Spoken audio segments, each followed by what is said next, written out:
McLeod finalement, parce qu'il est arrivé. Il est là aussi, Kevin. Oui, je sais, mais on fait attendre. René a fait attendre Kevin. Il est là et. Marie, je suis ready. Je suis ready. Great. C'est pas long avec toi. Finalement, c'est pas Marc. Non, il n'est pas arrivé. Ouais, non, franchement, you can choose the chair you want. Just sit yourself. This is your mic, this is mine, so we're gonna do it in English and French after translation. Okay. So we're now about to start the first press conference of the day with Omar McLeod. So Omar, you just got a new PB, so does it mean you're in best shape? You're at the top of your condition at the moment? Yes, I recently just ran my fastest time ever a week ago, so it definitely shows that I'm in shape and I'm ready to go and ready to run fast. So how do you explain you're going so fast this year? Where did you improve from the Olympic year? I think the biggest improvement and the biggest decision I've had to make in my career was that I switched coaches. I switched coaches in the middle of the season. If you had asked me in January if I'd be in this situation, I'd say no. But I think I had to make a mature and professional decision because I needed it. So I did that, and in less than a month, just training with him, I was able to PR. So that was a blessing. So I heard that now you want to attack the world record at every event. Is it true? Is it something you have in mind for tomorrow night? Yes, I want it, but I'm not going into a meet, targeting that. I'm not going to a meet saying I'm going to break the world record. With the shape I'm in, and with the momentum flowing, once I go out there and I execute the race plan or the race that I've been doing in practice repetitively, once I do that, then things will fall in place. But it's just a matter of going out there and just having fun and doing me, and then whenever it's time, it's time. Okay, so the questions now? We start? Yeah, Nicolas. Mark, can you tell us how you get in contact with your new coach and how you made the decision to decide? Basically, to summarize everything and to be as honest and open as possible, I wasn't happy where I was, and my best friend Kenny Harrison, I'm with his coach and with my agent, and everybody making coming together and making a decision. We thought he would be the best one for me, and obviously it is. Some tips to say why he would be the best? He coached a world record holder in Kenny Harrison, and we connected. I went down there and we had a connection, and to find somebody who wants it probably more than I do was an eye opener, and it really solidified that that's where I needed to be. So I just boldly went for it. The next one. Oh, yeah. Hi, Omar. How are your workouts changing with the new coach? A lot more technicality, that's for sure. He challenged me, and he honestly made me fall in love with hurling again. And it's a scary feeling in practice, doing all those repetitions and doing all those technicalities, and to actually get them. And it's been, it's like, I don't know. It's weird. Yeah, he just made me fall in love with hurdling again. Honestly, yes. Yeah, question. Yeah, Mark. With him, you're based in Jamaica or in the States? Pardon? Where are you based with him? In the States. In the States. Yes. Where precisely? In Kentucky. Kentucky. Yes. And where in Kentucky? Pardon? Where in Kentucky? Lexington, Kentucky. Lexington. Okay. Here we are. So how is life in Kentucky if you compare to Jamaica? Pardon? How is life in Kentucky comparing to Jamaica? Obviously it's completely different, just being in the States. I love the horses there, and I'm a huge horse fan, so hopefully I get to go to Kentucky Derby and watch a couple. You were in Kentucky Derby this year? Pardon? You were? You've been to the Derby? Have you been to the Derby? I've not been yet. So, yes. So next question. And when do you arrive in Paris? Yesterday? Yes, I arrived yesterday. But with jet flag, it's not difficult to race tomorrow? I'm used to it. I'm a professional athlete. That's what we do. So, you have no choice but to adjust and get the job done, honestly. So the event tomorrow is one of the strongest field on the hurdles. So what do you think about the field tomorrow? What do you think about the opposition? There is a new guy from France. He did 13:09. So what do you think about the other? What I love about hurling is we never shy away from each other. You know, every meet it's always like an Olympic final, and I think that's good for the event. It's good for the sport, and you know, we're entertainers, and that's what we do. So I thrive off that. You know, I want good competition, and it brings out the best in each and every one of us. So you know, every meet we go to, it's a great lineup. So I'm looking forward to it. Mm-hmm. Questions? Yeah. Omar? Yes. So how would you respond to if I asked you if the 110 hurdles is the most competitive event on the men's side of athletics? Obviously, I'm gonna say it is because you know it's a lot of focus, it's a lot of technicality, so it's a rhythm race. It's just a lot to do in 110 hurdles. You know, people don't understand that. It's vigorous. I'm not taking away from any other events. Every event is hard in itself, but I'm definitely going to be biased and say my event is really hard. It is hard. Yeah. Omar, I know the story about the gold chain and your aunt, but what was her name? And was she ever involved in athletics at all? And the second question, yes, 2 in 1. Is there any chance that you might run the relay for Jamaica and the World Championships? First question, my aunt, I don't think she was involved in track and field, but everything I'm doing for her. She was a best friend of mine when she passed away, so yeah, you said, and her name, yeah, you asked her name. Her name was Fiona Knight. And with regards to the relays, I have no idea. My first goal is to go there as a hurdler, and you know, hopefully the Jamaica community they'll see my talent and you know, see my potential, and hope if they call on me, I'll gladly do it. But for now, I know that I'm going there to do the 110 hurdles. Question? This year, do you race 100 meters? Never this year?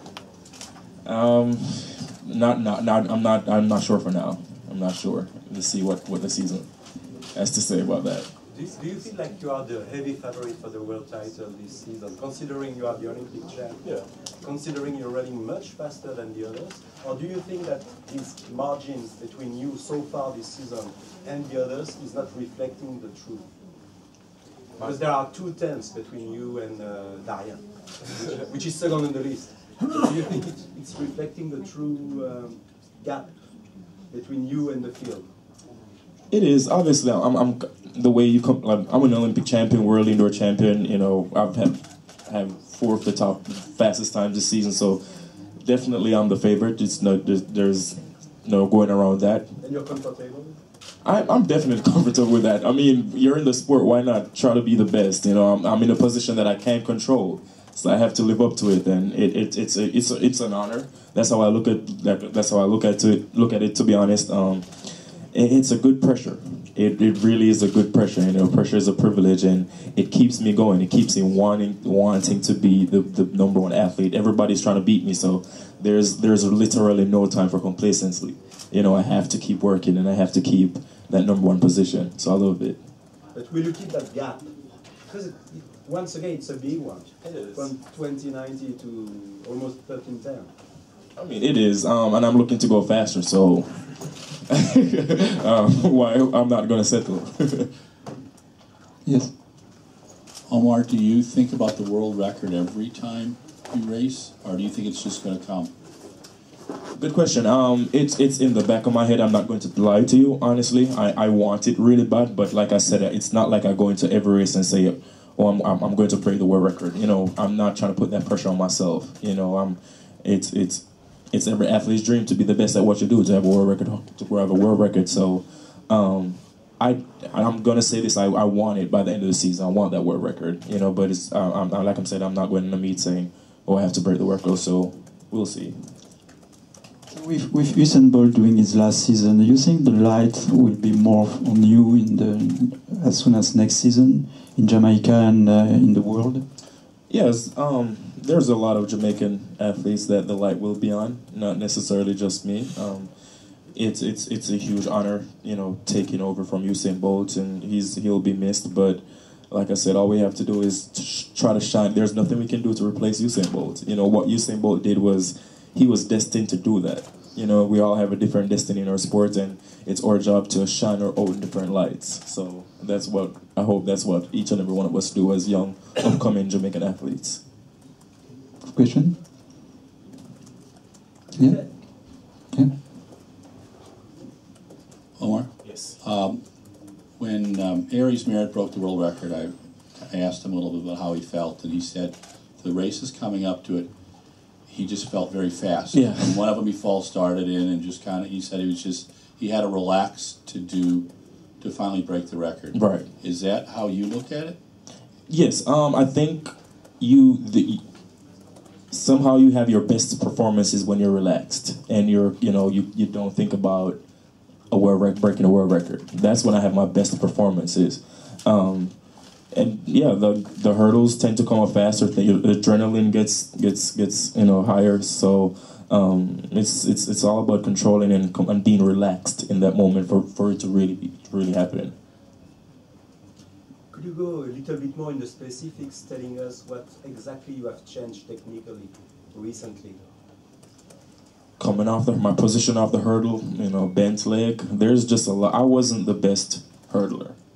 Though I win, I used to rely heavily on my speed, and I know there was a lot of growing to do as an athlete. I honestly was tired of winning and winning, like barely winning.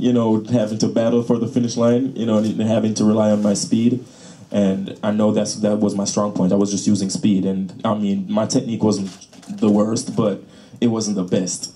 And I wanted to change that. I wanted to be the very best technically, and that's why I made the move. I honestly felt that my performances were kind of complacent. I felt like I was at a plateau, and it scared me a little bit, and it really scared me. So technically, that's the biggest thing I had to change.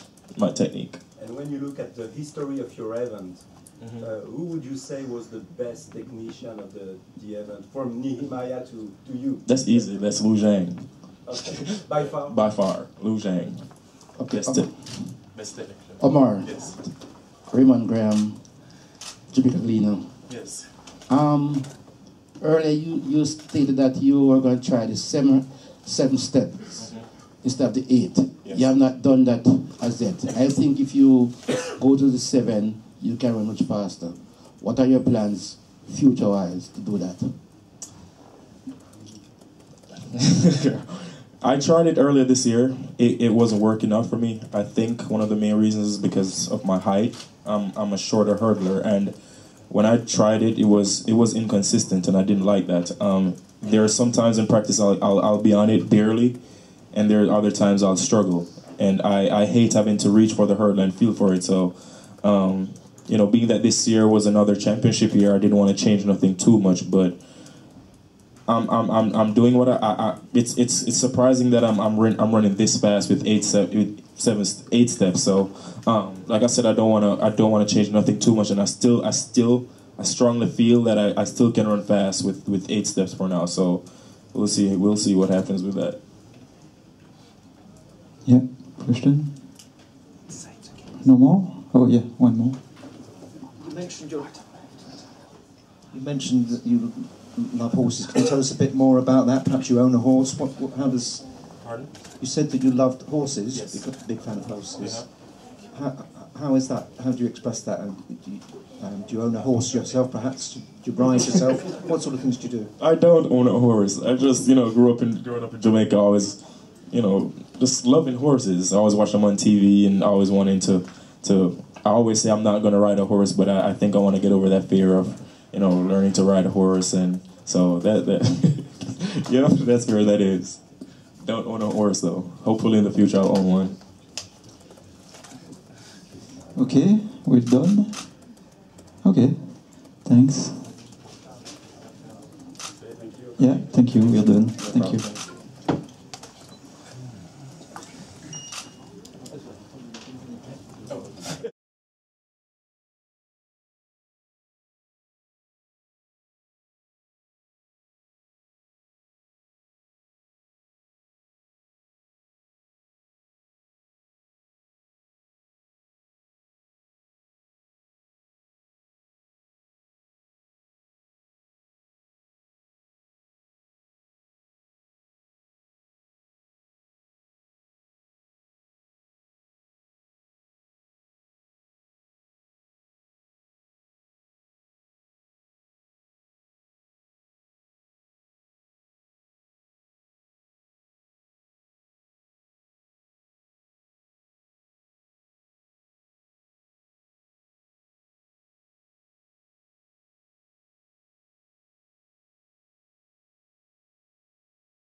Quelque chose d'assez révolutionnaire qu'il faut réussir à mettre en place de plus en plus dans les circuits de meeting de Diamond League, comme les circuits de meeting en athlétisme en général. Nous les décathloniens, on fait pas beaucoup de décathlon dans l'année, et c'est vrai que c'est une très bonne préparation pour nous, pour les championnats, de pouvoir travailler la transition sans pour autant faire des épreuves.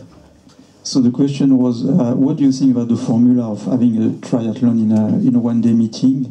And he said it's a very good idea, because we don't have so much opportunity as a decathlete to perform, and it's very good to have this kind of event in Diamond League and even in any kind of track and field meetings. It's a very good way to work on transition without doing a complete decathlon. Just, what do you expect? Qu'est-ce que tu attends pour demain? Dans quel état de forme tu es par rapport aux 3 épreuves de cette... What do you expect for tomorrow?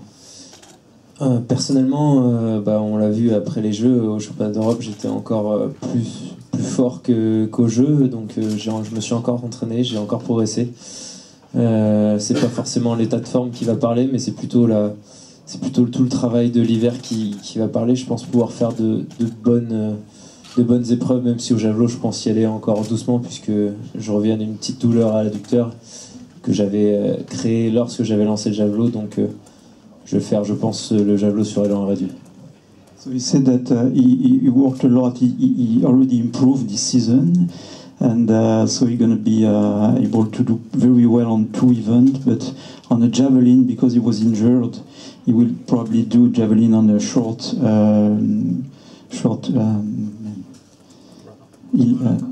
race. So questions? Yes, Marc? Concernant la genèse de cet événement, c'est toi qui as demandé à ce qu'on fasse un triathlon, ça s'est passé comment? Et les épreuves, c'est toi qui les as choisies? So the question is, did you ask to have this triathlon on the event, and did you choose the 3 events?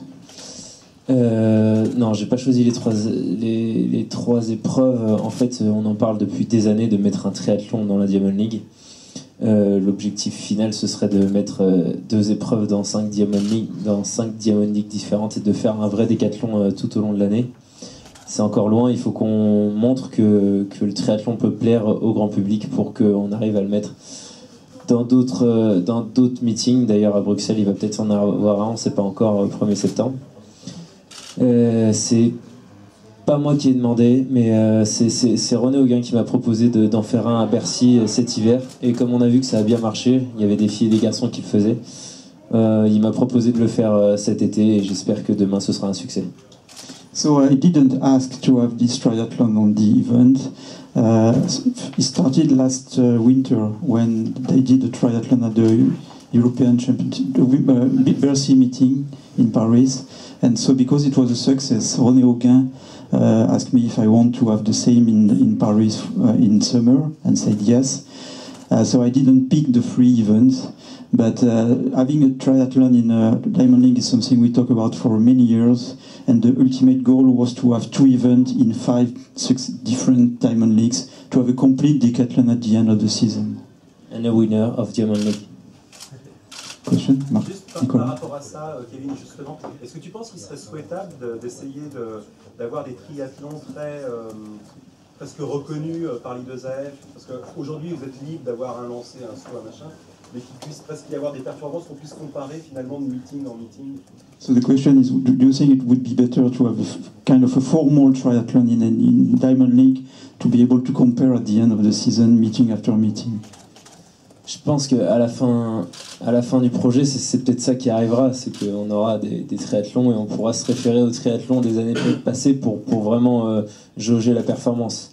Après, je pense qu'il ne faut pas oublier qu'on est des décathloniens avant tout, qu'on fait ça pour se préparer, c'est le meilleur moyen pour nous de nous préparer, et que c'est pas une épreuve le triathlon, c'est vraiment une épreuve raccourcie pour les décathloniens. Faut pas mettre en place le triathlon, parce que sinon ils vont nous enlever le décathlon en championnat, après je les connais. Donc non, clairement c'est le meilleur moyen pour nous de nous entraîner pour les grands championnats et pour les décathlons, et en même temps c'est une manière de montrer au grand public qu'il existe les épreuves combinées, et de les encourager à regarder les décathlons après. Et juste pour poursuivre là-dessus... Je vais juste traduire. He said that of course the best would be to have the same kind of triathlon to be able to compare year after year, but we need to remember that triathlon is not an event; it's more than a way to be ready for big championships, and it's also a way to show to the people, to the public, that we are decathletes and we can perform. Et justement, pour continuer là-dessus, dans cette idée d'aller vers un public différent de celui que vous voyez sur les compétitions uniquement d'épreuves combinées, ce qui est vachement important, je pense, pour vous.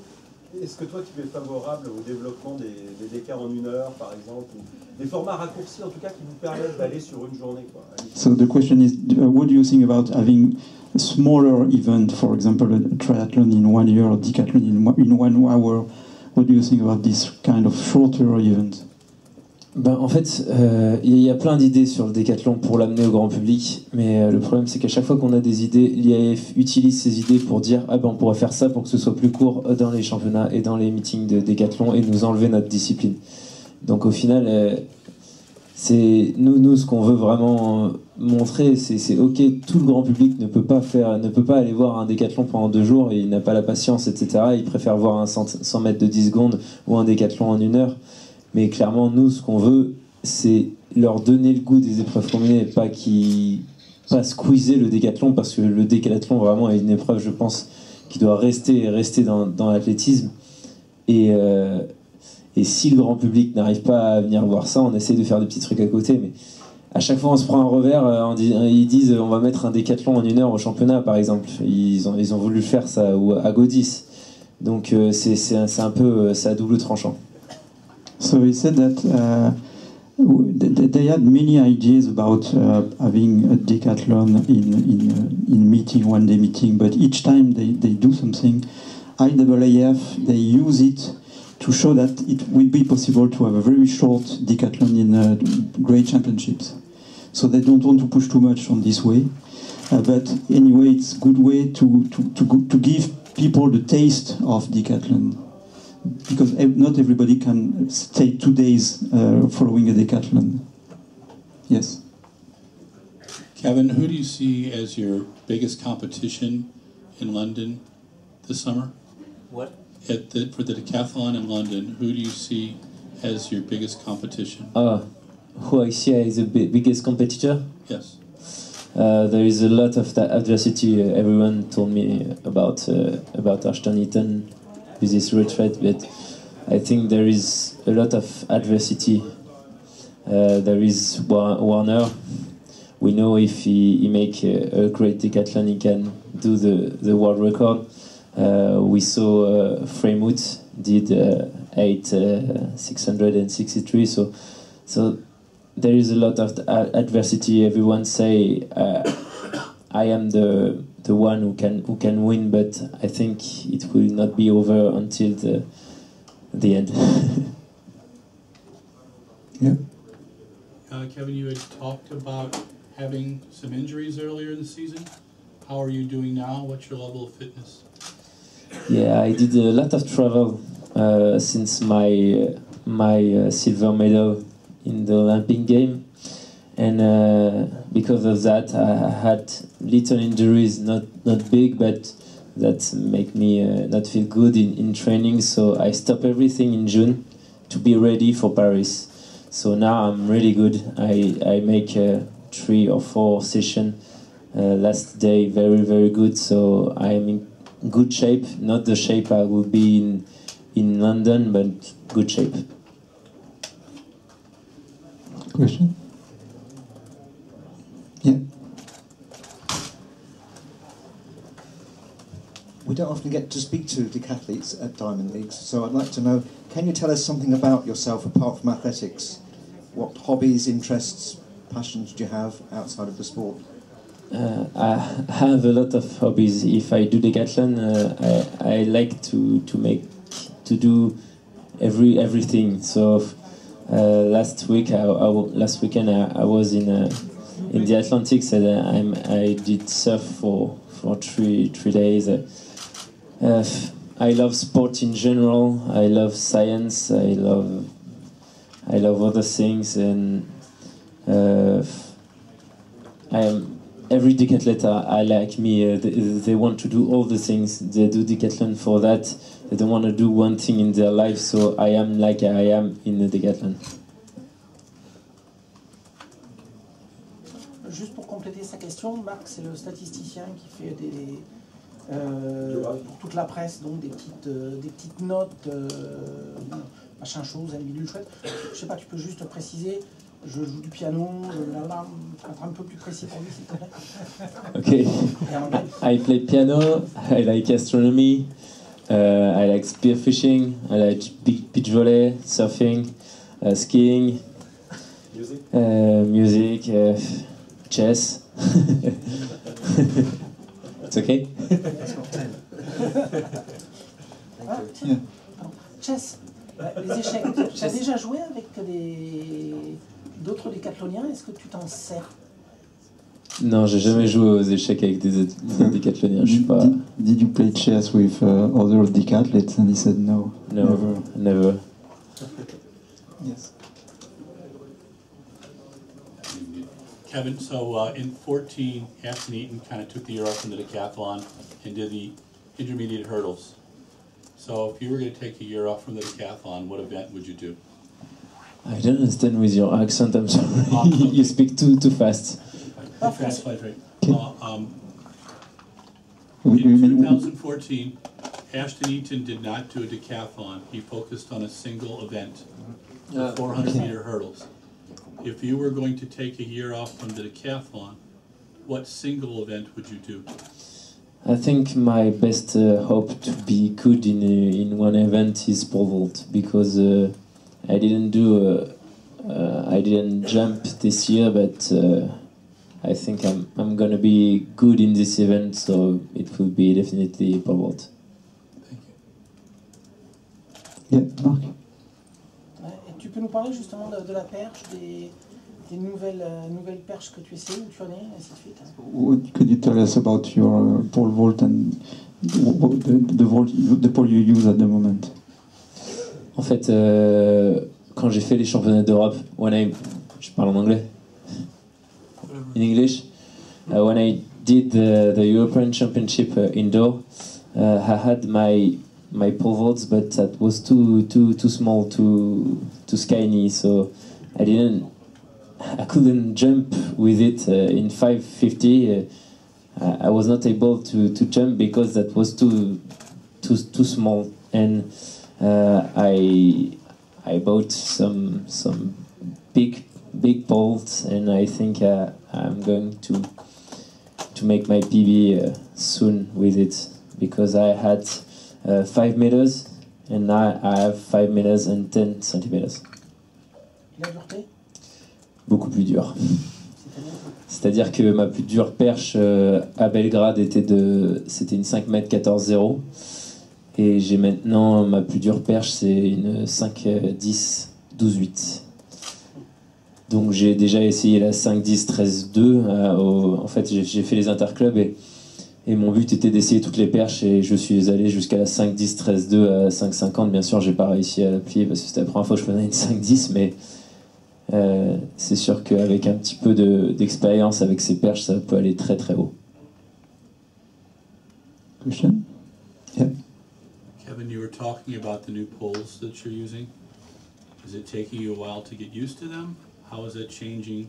Did you change your run-up? I think I just needed one competition to be used to it, and I said in French, I tested last time in 5 meters and 50. I didn't want to pass the past 550. I just wanted to test my poles, and I almost test my biggest pole. So now I think I can jump with it without doubt. No more? Yes, Marc. Ton programme maintenant de compétition et de stage éventuel? So what's your program now? Alors mon programme là-bas, c'est le meeting de Paris. Ensuite, je vais faire les championnats de France, où je m'alignerai sur 5 épreuves, voire 6. Je ferai le 100 mètres, le lancer du poids, la hauteur, peut-être le 110 mètres, le disque et la perche. dans le décathlon avec les championnats de France. Et ensuite, j'aurai le meeting de Monaco, je sauterai sur la plage à la perche. Et le lendemain, je lancerai avec les meilleurs mondiaux du javelot. Vous attendez pas à ce que je les batte, bien sûr. So first there will be Paris on tomorrow, then the French national, where he planned to do at least five, maybe 6 events. So 100, discus, shot put, pole vault, high jump, and then maybe hurdles. And maybe hurdles, and then he will be part of the Monaco Diamond League, where the first day we jump on pole vault on the beach, and the second day javelin against the best in the world. Question? Yeah. Et préparation terminale à Montpellier ou au niveau du cercle polaire pour t'habituer aux températures de loin? Non, je vais rester à Montpellier. Je pense que c'est pas le froid qui nous gêne, c'est plus le chaud, donc à Montpellier on sera habitué, mais faut pas croire qu'à Londres il fera froid. Moi je me souviens d'un concours de la perche à Londres en 2012 c'était vraiment très très chaud, surtout que nous en général on fait la perche vers 14h, 15h et c'est vraiment les moments les plus chauds, quoi. De base, à Londres, il pleut toujours, il fait toujours froid. And the final preparation will be in Je préférerais ça. Question? Yeah. Le meeting de Paris se déroulait normalement au Stade de France, là il est au Stade Charletti. Est-ce que ça change quelque chose pour vous ou finalement c'est la ville qui compte plus que l'endroit? So what's the difference for you between performing in the Stade de France or in Charletti? Il y a deux points de vue. On aime tous les grands stades, on aime moins les petits stades. On aime tous les stades remplis, on aime moins les stades vides. Donc je suis un peu navré de dire ça, mais j'ai pas l'impression qu'en ce moment on arrive à remplir les stades d'athlétisme, surtout à 80 000 places. Donc déjà qu'on essaie de remplir celui de Charletti, qu'on amène les gens à regarder un stade plein où on voit qu'il y a beaucoup d'ambiance, puisque un stade plus petit mais rempli fait beaucoup plus d'ambiance qu'un stade de France à moitié rempli. Donc je dirais que c'est un peu triste de dire ça, mais je préfère que ce soit à Charletti, même si je préfère le Stade de France et que j'espère qu'on fera les Jeux de Paris 2024 là-bas. Je préfère le Stade de Charletti parce que j'ai plus d'espoir qu'il soit plein. So he said that we all like a big stadium, but we don't like empty stadium. So anyway, I do prefer to perform in Charletti with a fully booked stadium than being in a maybe empty or almost empty Stade de France stadium. So I hope one day we will have a fully booked Stade de France for the Olympics. Question? No? Okay. Thank you.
Pierre-Ambroise, c'est parfait.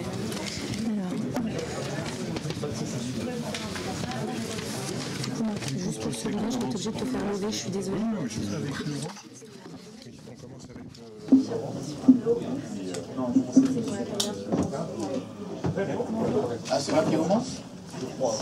Bonjour à toutes et à tous. Merci d'être avec nous. Je vais vous présenter donc Laurent Boquillet, vice-président en charge de l'événementiel à la Fédération française d'athlétisme, et monsieur Patrick Karam, qui est vice-président à la région Île-de-France, en charge des sports, de la vie associative, je crois que le jeunesse également, et loisirs. So we have two great managers for these big events. And the first question will go to Mr. Patrick Karam, who is Vice President of the région Île-de-France. Monsieur Karam, une première question importante parce que le 13 septembre à Lima, dans quelques mois, il va y avoir une décision très importante du Comité international olympique concernant l'obtention des Jeux olympiques pour l'édition 2024, peut-être 2028, on y reviendra plus tard. En tout cas, la région Île-de-France, avec tous les événements, également les championnats d'Europe d'athlétisme qui ont lieu en 2020, et derrière ces événements, comment justement mène-t-elle son aide, son soutien à de tels événements? Évidemment, il faut soutenir les événements sportifs, et pour 2017, nous allons financer 12 événements pour 230 000 €.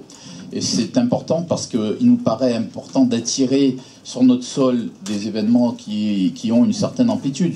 On parle de ce meeting samedi, mais il faut aussi soutenir les compétitions nationales, régionales et locales lorsqu'elles ont une portée spécifique. La pratique des femmes, la pratique des personnes en situation de handicap.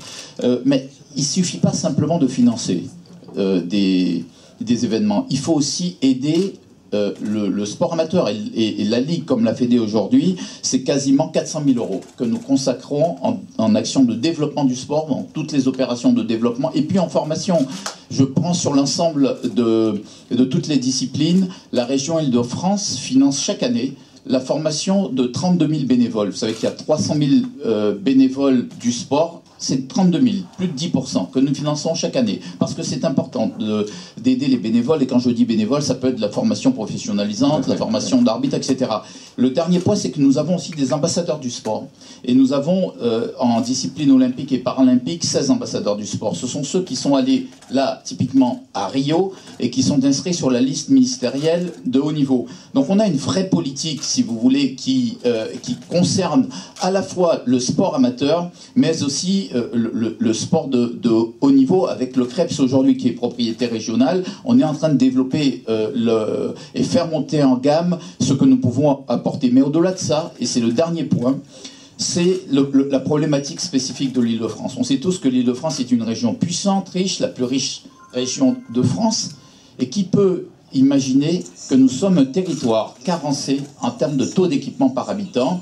Nous avons un taux d'équipement par habitant de 45% par rapport à la moyenne nationale. Ça veut dire que nous avons un taux de retard de 55%. Nous sommes derrière toutes les régions de France, très loin des régions de l'Hexagone, et nous sommes même derrière la Guadeloupe, la Martinique, la Guyane, la Réunion. C'est un vrai problème, c'est un vrai enjeu. Et face à ça, Valérie Pécresse a décidé de m'accorder les moyens de mener une vraie politique en investissement, parce qu'il n'est plus acceptable qu'un certain nombre de personnes qui veulent être licenciées ne trouvent pas d'équipement pour s'entraîner dans tous les secteurs. Et donc, nous avons fait un plan avec une augmentation de près de 58% de mon budget investissement cette année. Et au lieu des 15 équipements que la région finançait traditionnellement, cette année, on va être à 55 ou 60 équipements. On a donc monté le niveau de nos investissements. Mais l'idée est très simple aujourd'hui, c'est d'inciter les maires à progresser, à avancer, à investir eux-mêmes, et nous sommes là pour les appuyer. Le problème, et il faut le dire maintenant publiquement, c'est que l'État ne nous accompagne pas ou peu.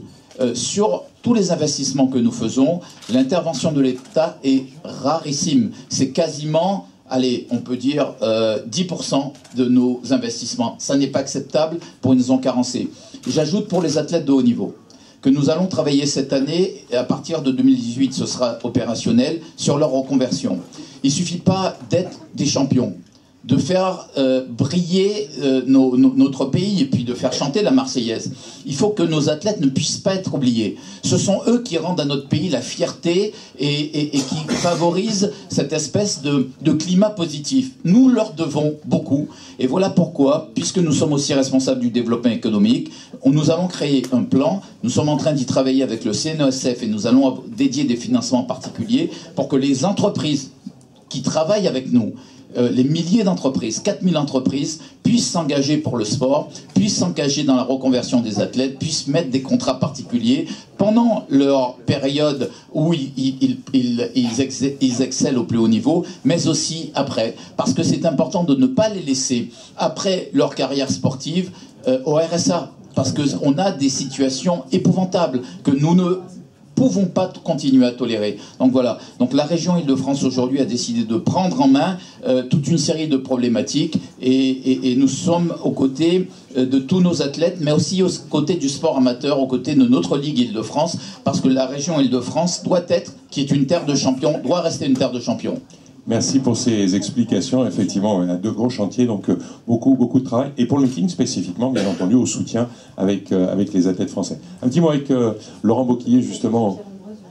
Concernant, oui, on va accueillir Pierre qui était en retard. Il était dans les embouteillages et on va l'accueillir tout de suite. Voici le détenteur du record de France du 800 mètres, Pierre-Ambroise Bosse. Il est avec nous. Voilà, sous vos applaudissements, ça va un peu détendre l'atmosphère. Vous voulez pas applaudir? Non, il est dans mon applause. C'est bien. C'est toujours bien d'avoir des champions. Moi, j'aime bien ça. Laurent. Alors attends, je vais profiter quand même pour offrir à Monsieur Karam le dossard du meeting, voilà, pour juste faire le lien entre ce que vient de dire Monsieur Karam, la fédération et le meeting, pour essayer de mettre du lien un peu dans tout ça. Le meeting est, comme tout le monde le sait, propriété de la Fédération française d'athlétisme. Il sert aussi à inspirer, à donner envie à des jeunes de pratiquer ce sport. Et puis c'est toute une chaîne. C'est-à-dire que ce que vient de me dire Monsieur Karam, c'est également ça, c'est que je suis aussi président d'un club et on a besoin de on a besoin de stades, on a besoin pour que nos athlètes puissent se préparer, d'équipements, on a besoin du soutien des collectivités locales. Voilà, on fait partie tous d'une même famille et on a besoin aussi de support pour les athlètes de haut niveau, pour leur reconversion. Donc voilà, on fait tous... Il y a du lien dans tout ça. Effectivement, aujourd'hui, c'est le meeting de Paris, Diamond League, qui brille, et avec les meilleurs du monde, dont on va parler dans quelques minutes avec Pierre-Ambroise à côté de moi. Mais voilà, il ne faut pas oublier que c'est que la cerise sur le gâteau, que derrière, il y a ces champions. Un jour, ils ont commencé sur un stade. Et ce stade, s'ils ne l'ont pas, ils ne commenceront pas. Donc merci, Monsieur Karam, de nous aider à découvrir ces champions et à donner envie aux gens de faire du sport. C'est important. Pour en venir au meeting plus particulièrement, Marc, écoute, donc nouveau stade, on revient à Charletti. Alors moi je l'ai connu avec un maître qui n'est plus là, à qui on rendra hommage samedi soir, qui est Raymond Laure, qui est celui qui m'a, excusez-moi, hop, qui est, je dirais, celui qui m'a appris le métier. Ça me fait plaisir de revenir à Charletti parce que pour tous les amoureux de l'athlé, on sait que c'est un stade où on est proche. D'ailleurs, je suis extrêmement surpris par la qualité de la piste encore. Parce qu'elle a 10 ans et je suis allé fouler le stade et la piste est magnifique. Elle est prête à recevoir de belles performances. Donc voilà, on est prêt. Les athlètes arrivent un par un, mais tous. Pas de gros forfaits majeurs. Pour l'instant, tout se prépare bien pour une belle soirée. Le stade, bien entendu, sera plein. C'était la volonté aussi, parce qu'avec une telle capacité d'accueillir justement l'élite et puis de le faire dans un stade de cette proportion-là. Oui, alors effectivement, c'était l'objectif. Tu me connais, je suis pas content. En fait, j'aurais aimé que le stade soit vraiment plein. Il l'est pas. Il le sera presque complètement, mais je pense qu'on a encore besoin de communiquer. C'est pour ça que c'est important de ces points presse, c'est que de donner encore envie aux gens de venir. Voilà, il reste des places à vendre. On sera, je pense, sur les 19 000 billets à plus de 15 000, mais voilà, il en reste encore quelques-uns. Et j'ai vraiment envie de voir un stade plein. Donc, s'il vous plaît, faites écho de la magnifique soirée qu'il y aura, parce que il va y avoir... alors, je ne sais pas si tu veux qu'on en parle un tout petit peu, mais... un 110 mètres incroyable avec McLeod, que vous avez eu en point presse juste avant, mais qui est un athlète remarquable, qui peut aller très très vite. Et puis un Français qui vient de faire 13,09, Garfield, et pas que lui, puisqu'on a aussi Allen qui a gagné les sélections américaines, qui a une belle histoire aussi. Voilà, donc un 110 mètres haies en 2 fois, puisqu'on aura une demi-finale et une finale. On aura un triple saut avec Clay et Taylor, je pense aussi explosif. Un 800 mètres avec Pierre-Ambroise qui revient, mais je suis sûr qu'il en a gardé un peu sous le pied pour samedi. Il va nous le dire. Voilà, il va nous le dire. Jebet qui revient avec 2 ou 3 de ses compatriotes pour tout du moins descendre sous les 9 minutes au steeple, mais on verra jusqu'où elles iront. Un 1500 mètres avec la championne olympique. Voilà, on a un plateau incroyable. Elaine Thompson, la triple championne. Voilà, on a une vraie belle soirée qui se prépare et il faut en faire écho. Exactement, c'est ça l'idée, hein, on le dit, donc il reste encore des places. Un petit mot avec toi, Pierre-Ambroise. Ensuite, on vous posera quelques questions et je laisserai les journalistes le faire. Prends le micro. Tout d'abord, comment ça va? Parce que effectivement, tu étais un peu en reprise, en convalescence, forcément après la blessure, et puis il fallait revenir. Est-ce que tu es prêt? Ouais, effectivement. Ouais. Vous êtes ravissant. Hein. Je suis un peu intimidé. Non, t'as tout dit en fait, Marc. C'est difficile pour un athlète de se blesser au mois de mai. Tu sais bien comment ça se passe. J'imagine que vous le savez tous. On prévoit des choses. Moi, j'avais prévu d'être très en forme au meeting de Paris, même si on se le dit pas, même si on s'appelle pas forcément tous les jours. Moi, j'avais à cœur d'être en forme à Paris parce que c'est normal de performer, de vouloir performer devant un public français, étant donné que la Diamond League, c'est pas qu'en France. Donc je ne serai pas aussi en forme que prévu, mais en tout cas ma grande motivation et ma forme du moment seront bien présentes de toute façon. Je connais pas encore mon plateau, en l'occurrence. Je sais pas contre qui je cours demain, mais ça n'a aucun intérêt. De toute façon, sur une ligne de départ, on a toujours la même motivation, celle de gagner. Tout à fait. Donc concernant ma petite forme... Tes sensations sur la course de rentrée, parce que c'est important. Il m'a manqué encore, quelques mètres. Ouais, une centaine de mètres probablement. Mais ça a peut-être permis de débloquer les compteurs et d'enlever une bride. C'est comme ça que ça marche, en tout cas, c'est comme ça que moi je fonctionne. J'ai manqué bien évidemment de spécifique à l'entraînement. Et pour brûler les étapes, rien de mieux que des compétitions. Donc voilà, c'est pour ça que j'ai choisi le meeting de Nancy. J'avais besoin d'une compétition avant de venir ici. Bien sûr, pour t'étalonner un peu et te juger par rapport à ce que tu faisais à l'entraînement. Les temps commençaient aussi à descendre à l'entraînement, tu le disais. J'allais monter en puissance progressivement. Tout allait très bien et je me suis fait couper dans mon élan malheureusement. Donc 3 semaines au mois de mai, ça fait mal. Donc pour revenir plus vite, il faut courir en compète, il faut se montrer, on n'a pas le choix. Donc bien entendu, le pic de forme arrivera... le vrai pic de forme arrivera au championnat du monde, c'est l'objectif. Mais les meetings comptent pour c'est quoi le programme que tu t'es mis devant toi là, à venir? Maintenant le meeting où j'espère faire une paire, bien entendu, ça sera le meeting de Monaco. Je serai bien évidemment plus aguerri, plus affûté à ce moment-là. Et puis maintenant la saison est retardée pour moi, donc je pense plutôt au post-championnat. Voilà. D'accord. Donc là, c'est le meeting de Paris, derrière les championnats de France et Monaco. A priori, c'est ça. Moment, hein. A priori. C'est ce qui est prévu avant d'aller au si tout va bien. Hein. Oui. Voilà. Il n'y a aucune raison. Il n'y a pas de raison. Si, il y a toujours des raisons dans l'athlète, malheureusement. Mais la blessure fait toujours partie du sport de haut niveau. Non, moi, je veux juste rebondir là-dessus. Effectivement, Pierre-Ambroise n'est pas au top de sa forme, mais ça prouve que c'est bien, parce que de venir courir et de s'affronter dans une Diamond League, il connaît pas le plateau, mais les mecs vont aller vite quand même. Donc voilà, il est. C'est que ça va piquer. Mais c'est aussi comme ça qu'on apprend, et c'est aussi comme ça. Voilà, c'est pas que dans la victoire, c'est aussi sur ces épreuves-là que Pierre-Ambroise dans le magazine, et on est là nous pour leur donner une scène et soit pour briller, soit pour aussi se préparer. Et on a dans toutes les épreuves pratiquement des Français qui sont présents. Ils sont pas tous là pour gagner, ils sont là pour aussi acquérir Tout à fait. On l'a vu avec le championnat d'Europe par équipe, il y a beaucoup de blessés, mais il y a aussi des gens qui ont envie d'être performants, donc c'est important qu'on leur offre cette élite-là puisse savoir... qu'ils apprennent. Et, donc je trouve que c'est une très bonne mentalité de dire je cours quand même. Je sais que je vais pas forcément gagner, mais je suis là et je représente la France parce que c'est un grand meeting en France. Tiens, en parlant de ça, certains l'avaient évoqué, les maillots, des fois des partenaires, des sponsors, des athlètes. Si on revenait sur l'idée des maillots, même dans les meetings, maillots nationaux, dans les meetings, c'est ça, tu en parles aux équipementiers qui n'ont pas forcément la même vision que nous dessus. Mais je trouve que pour le public, pour le grand public, et puis pour nous aussi, ça serait quand même quelque chose d'assez... Grand débat. D'assez fort. C'est un grand débat. On va pas le... Ouais. So to summarize what Pierre-Ambroise said, he was injured like 3 weeks in May, and that's not easy to come back after such an injury.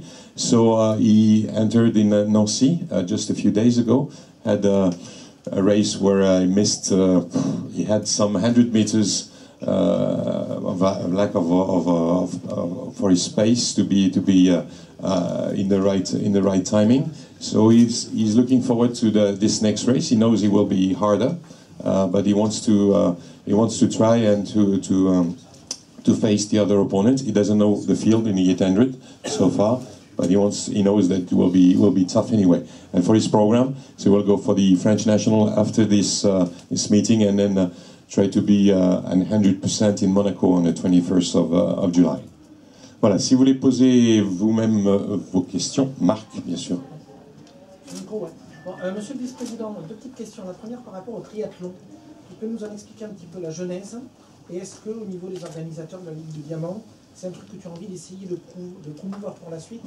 Et la deuxième question, tu n'as pas oublié de dire un truc sur le 110 mètres haies? So there were 2 questions. C'est qu'avec Marc, les conférences de presse sont toujours animées.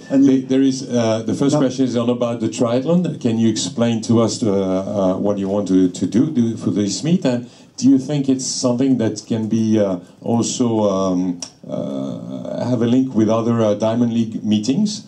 And the last question is, did you forget to say something about the 110 hurdles? It's a joke between him and I.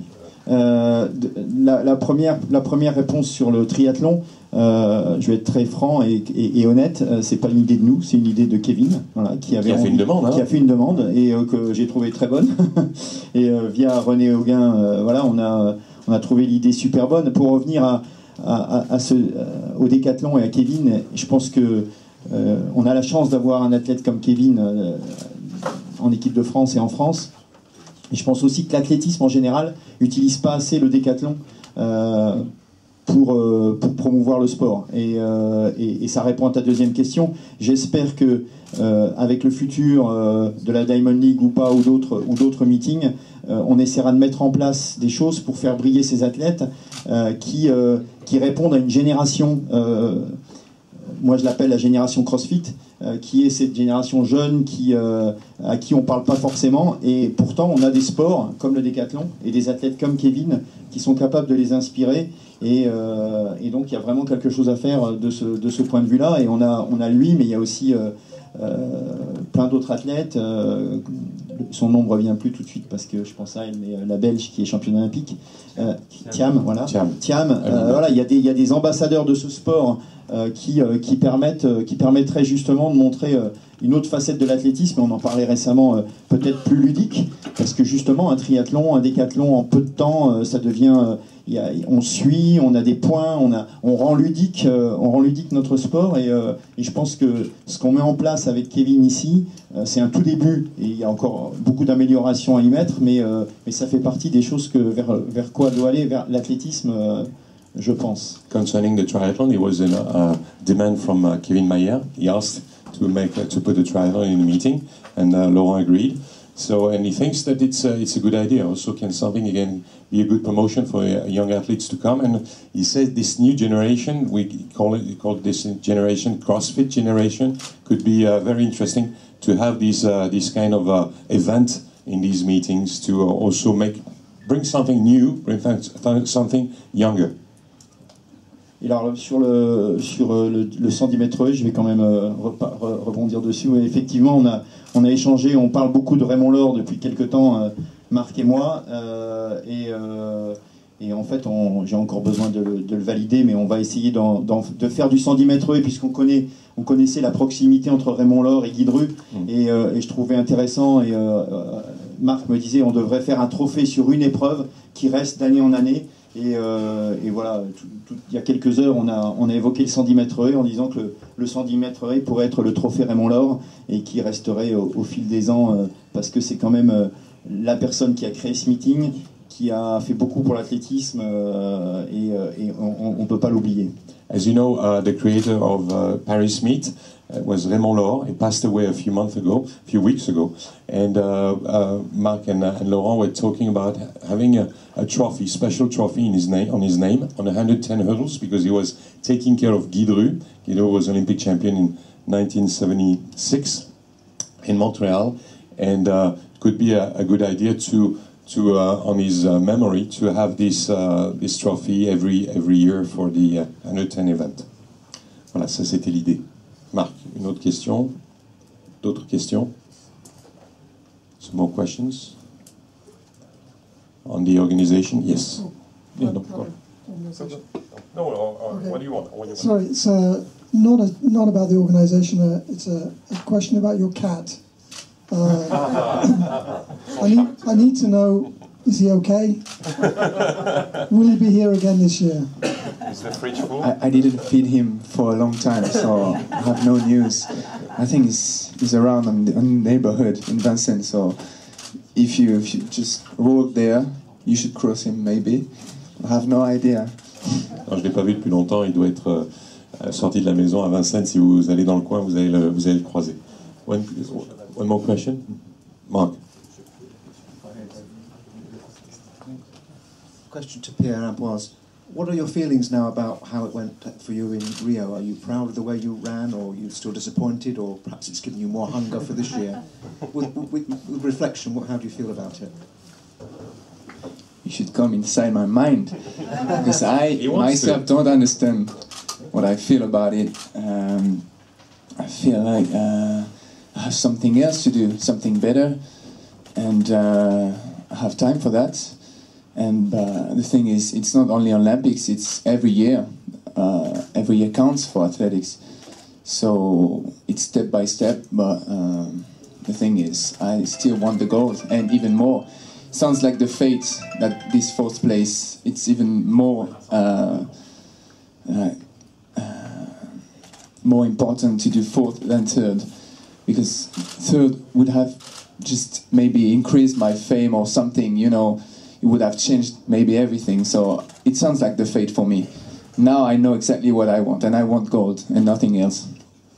Non, bien sûr, effectivement, si vous étiez dans ma tête, vous sauriez que c'est pas simple, c'est pas quelque chose de facile à gérer, mais moi je l'ai pris comme une défaite. C'est une défaite pour moi. La troisième place m'aurait permis peut-être d'avoir un peu plus de reconnaissance, et je saurais peut-être pas saurais changer quelque chose là. À l'heure actuelle, je sais ce que je veux l'or, uniquement l'or. Une autre question? I said fate like fate, ah oui. Not defeat. La foi. Ça m'a donné de la foi. Mais tu l'as pris comme quelque chose qui t'a... Ah, il se débrouille très très bien. Monsieur Karam, c'est intéressant d'avoir des athlètes avec ce caractère-là aussi, pour défendre un peu à la fois les couleurs françaises et puis aussi avoir cette image. Prenez le micro de Laurent. Oui, généralement pour être champion, il faut du caractère. Il faut non seulement du caractère, c'est pour ça que nous avons créé le dispositif ambassadeur du sport, pour mettre ceux qui sont partis aux Jeux Olympiques et pour qu'ils puissent parler à nos lycéens, à nos étudiants au CFA, pour leur donner l'envie de faire et puis casser toutes les barrières, l'autocensure, etc. Et ils jouent un rôle extraordinaire dans leurs interventions. C'est des dizaines de milliers de lycéens et d'étudiants de CFA, d'apprentis qui tiennent chaque année. Et ça change la vie des uns et des autres. Donc merci. Voilà, donc bravo, et d'ailleurs bravo pour l'anglais. Moi je suis incapable de parler avec cet accent-là. Merci puis, les femmes. C'est ça, s'il veut rencontrer des athlètes féminines, c'est mieux, c'est plus facile. Laurent, pour conclure sur cette idée-là. Il y a des autres points presse, donc on va aller... Effectivement, avec beaucoup d'athlètes à venir, de très grands noms, et puis un beau duel à 15h ici, Renaud Lavillenie avec Sam Kendricks. Voilà. Pas mal de moments. Merci Pierre-Ambroise. Merci à vous. Merci Laurent, merci.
Sam Kendricks, donc, qui nous rejoint, et Renaud Lavillenie. Merci d'être là. On va poser quelques questions et ensuite vous pourrez poser à votre tour des questions à ces deux champions. We ask them a few questions and you'll be able to ask them a few too. Sam, first, welcome back to Paris. How do you feel? I mean, with the 6 meters like a few days ago, I imagine that you feel very confident. Well, thank you very much for the welcome. I always love jumping in Paris, you know. It was my first international competition, really, back in 2015. So this is my first foray into the international pole vaulting track and field world, which is really cool. So it's kind of a comeback to the roots for me. Jumping 6 meters in Sacramento was something very special to me. Me and my coach have been working on it for a long time. It seems like I've always been following in the footsteps of Titans with guys that have already set the bar high, so I'm just trying to emulate like them. And it gives me a lot of confidence coming into late in the season. So certainly I'm really proud of that and really strong, I think, right now. Oui, effectivement, je reviens avec grand plaisir à Paris. J'étais venu ici en 2015, c'était mon premier meeting international. C'était un vrai plaisir d'avoir été à cette occasion de rentrer dans le grand monde de l'athlétisme.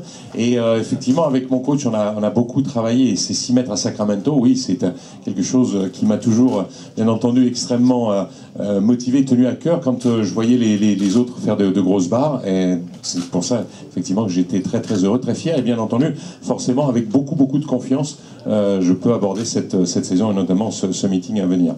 Thank you for that. Renaud, un mot, on va revenir un petit peu sur ton début de saison avec des moments forts, parce que ça n'a pas été simple depuis l'hiver. Il y a eu effectivement quelques blessures, il a fallu un petit peu retravailler, et puis tu l'as refait avec de la patience, et tu es revenu à un bon niveau. Tu t'es fait plaisir sur des barres à 5,80, mais là, maintenant tu n'as pas envie de laisser Sam devant. Oui, bien sûr, c'est vrai que je pense qu'il y en a beaucoup qui ont eu tendance à oublier que cet hiver j'étais sur une jambe et qu'il a fallu que je me reconstruise. J'ai fait le choix de retrouver la compétition mi-mai à Shanghai parce que j'avais besoin de compétition, besoin de retrouver un petit peu cet engagement, même si concrètement j'étais pas encore réellement pris à la compétition, mais comme je le répète depuis des années, je fais pas ce sport pour gagner, je le fais pour me faire plaisir, et les compétitions c'est ce qui me fait plaisir. Maintenant, j'ai eu la chance et j'ai réussi à retrouver un niveau qui est quand même très correct, parce que jusqu'à présent, j'ai pas eu encore l'opportunité de me mettre sur élan complet au début par un choix, parce que j'étais pas encore prêt. Donc, c'était pour moi plus facile de sauter dans ces conditions-là sur 16 foulées. Et ensuite, ça fait 3 semaines que j'essaye de sauter sur élan complet, sauf que les conditions climatiques à chaque fois ne me donnent pas l'occasion de pouvoir m'exprimer. Et malgré tout, j'ai quand même 5 performances à 5,80 et plus sur cet élan-là, donc ce qui est vraiment très intéressant pour cette base de travail. Maintenant, c'est sûr qu'actuellement, c'est pas suffisant pour gagner les plus gros meetings, c'est pas suffisant pour aussi me satisfaire pleinement, mais on est tout juste fin juin, demain on sera le 1er juillet, on sera encore à plus de 5 semaines des championnats du monde, et il y a encore beaucoup de choses qui vont changer et évoluer. Donc voilà, c'est en tout cas un plaisir de pouvoir au moins revenir ici à Paris et de se dire que je suis capable de sauter. Après, la performance et la place, on verra ça demain soir, quoi. I just want to remind everyone that it was not easy for me, because at the beginning of the season I was on one leg in February. I couldn't jump, so that was uneasy. And when I tried to come back, and I did a great training in April, but I wanted to start the competition in May, so that's why I went to Shanghai. And all these competitions that I made at the beginning of the season, the outdoor season, were on not a full runaway. I couldn't use more than 16 strides. So for me, it was not easy, but I did 5 times 580, which is correct, but it's not enough. If I want to jump higher than that, then I have to have a full runaway. And I tried, but these last week, the conditions were not too good. Wind against or rain, so it was not easy to use full runaway. So I will try here in Paris. Of course, I'm not in a hurry. We are just end of June, so it's fine. I can keep on working this way, and I'm looking forward to the meet tomorrow. What height, what place, we'll see. Voilà, si vous avez envie de poser des questions à nos athlètes, donc n'hésitez pas. Just feel free to ask the question you want. Yes. Voilà. for Sam. Sam, what would narrator with Run Blog Run? What adjustments did you have to make for 6 meters last week? Well, to jump 6 meters is, well, you know, I kind of bit my tongue a couple years ago when I wanted to ask Renaud, hey, how do you do it? J'avais demandé à Renaud comment tu fais il y a quelques années. Because I knew he wouldn't give me an answer I'd really understand. Everybody comes to 6 meters differently. In my path to 6 meters was on the same poles that I'd always been jumping on, the same set from last year in the Olympics. So a 490 pole is kind of always been my thing. I think guys have made fun of me in the past, maybe not to my face, but maybe in the back room saying, hey, Sam, grip's too low. Well, it's because I'm pretty slow. I'm not very fast on the runway. I'm barely as fast as Renaud from 10 lifts as he is from 8. So I see his handicap as my advantage sometimes, like in Shanghai and Prefontaine. He's a great competitor and a great friend. But jumping 6 meters is just doing the same jump I've done, only better. Now it seems kind of boring.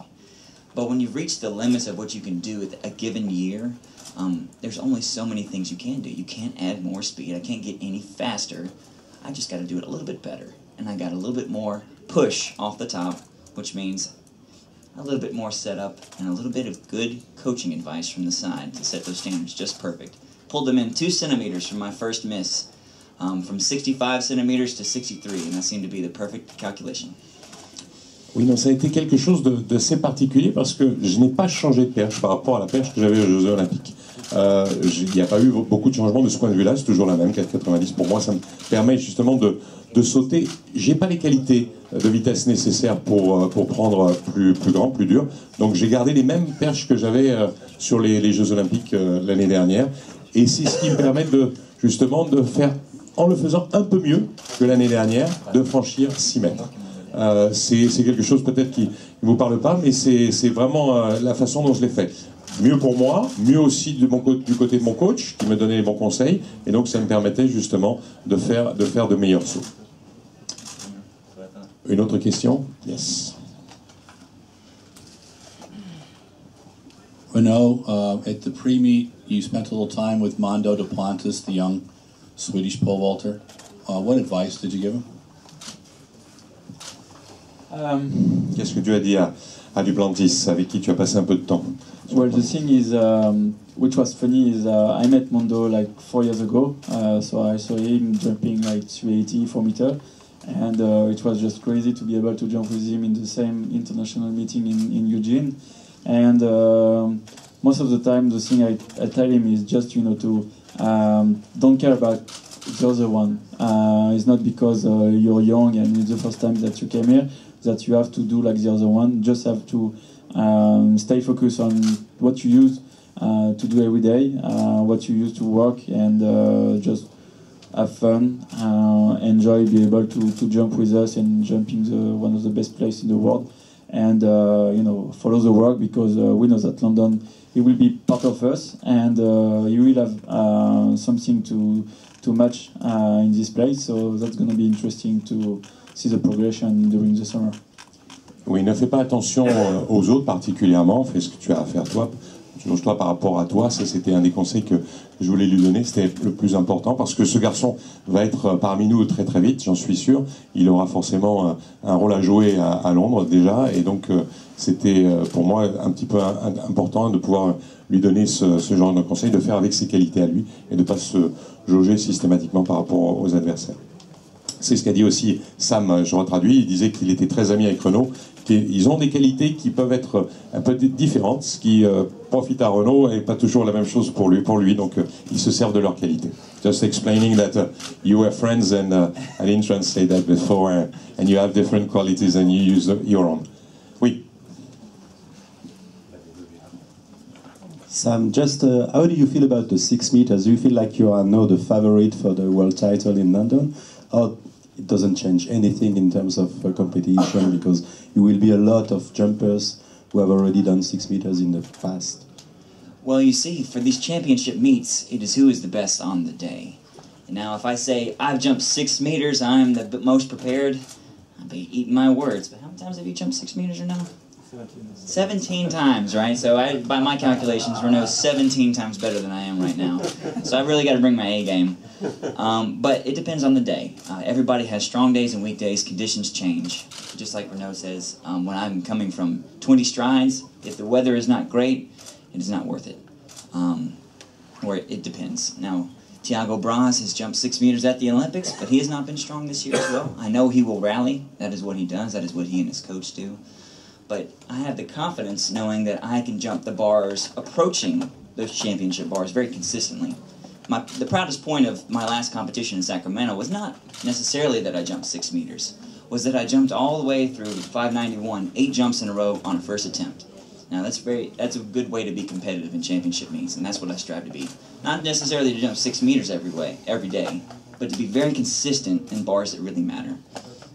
Et non, ce qui est important, effectivement, 6 mètres, bien sûr que ça me fait plaisir, mais quand il pose la question à Renaud, combien de fois tu as sauté 6 mètres? 17 fois, vous voyez, il est donc 17 fois plus fort que moi. Non, je ne peux pas me permettre de dire que je suis à l'heure actuelle le meilleur. Il va falloir effectivement continuer de progresser. Thiago Braz, qui a fait 6 mètres aux Jeux Olympiques, là en ce moment, il est en train d'énormément travailler, il n'est pas encore à son meilleur niveau. Donc il va se passer beaucoup de choses. Moi, ce qui m'a fait plaisir, et là, ce dont je suis très fier, c'est lors des compétitions, notamment à Sacramento, j'ai tout passé, et les compétitions précédentes, tout passé au premier essai. Et ça, en grand championnat, lorsque vous passez tout au premier essai, c'est quelque chose qui est effectivement très très intéressant et qui vous permet bien entendu d'avoir énormément de confiance par rapport à ça. Mais il faut continuer de travailler, le faire intelligemment. Marc. Tu as évoqué tout à l'heure, Renaud, la blessure que tu as eue cet hiver. Qu'est-ce que tu penses que ça t'a fait perdre, que ce soit en temps d'entraînement, éventuellement en confiance? Est-ce que tu penses, à contrario, que ça a pu renforcer un petit peu tes adversaires au niveau, eux, de leur confiance? With the injury this winter, you talk about the injury, but you think if you lost something because of that injury, or confidence, or also the fact maybe that your opponents see you maybe a bit weaker with that, and they had more confidence to face you during the competitions. C'est toujours un peu on va dire compliqué à quantifier, mais si je prends, on va dire que si je suis assez terre à terre, j'ai pas pu m'entraîner correctement de mi-décembre à on va dire fin avril, en gros. Donc sachant que réellement depuis début avril, je peux m'entraîner régulièrement, correctement, sans avoir de contraintes de cette ancienne blessure. Donc par rapport à cela, ouais, ça fait perdre 5 mois. Donc c'est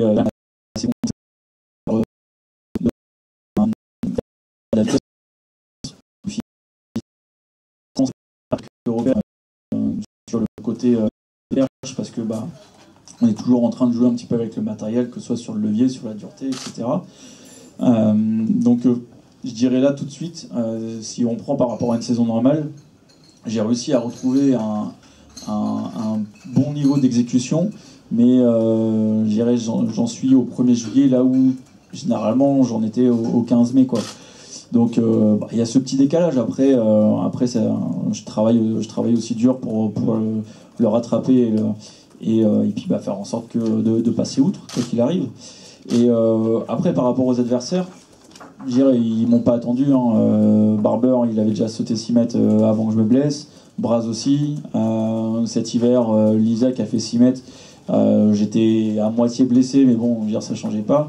Sam les a fait il y a une semaine, mais depuis 1 an et demi, c'est quelque chose qui n'est plus une surprise. Donc on s'y attendait à un moment donné.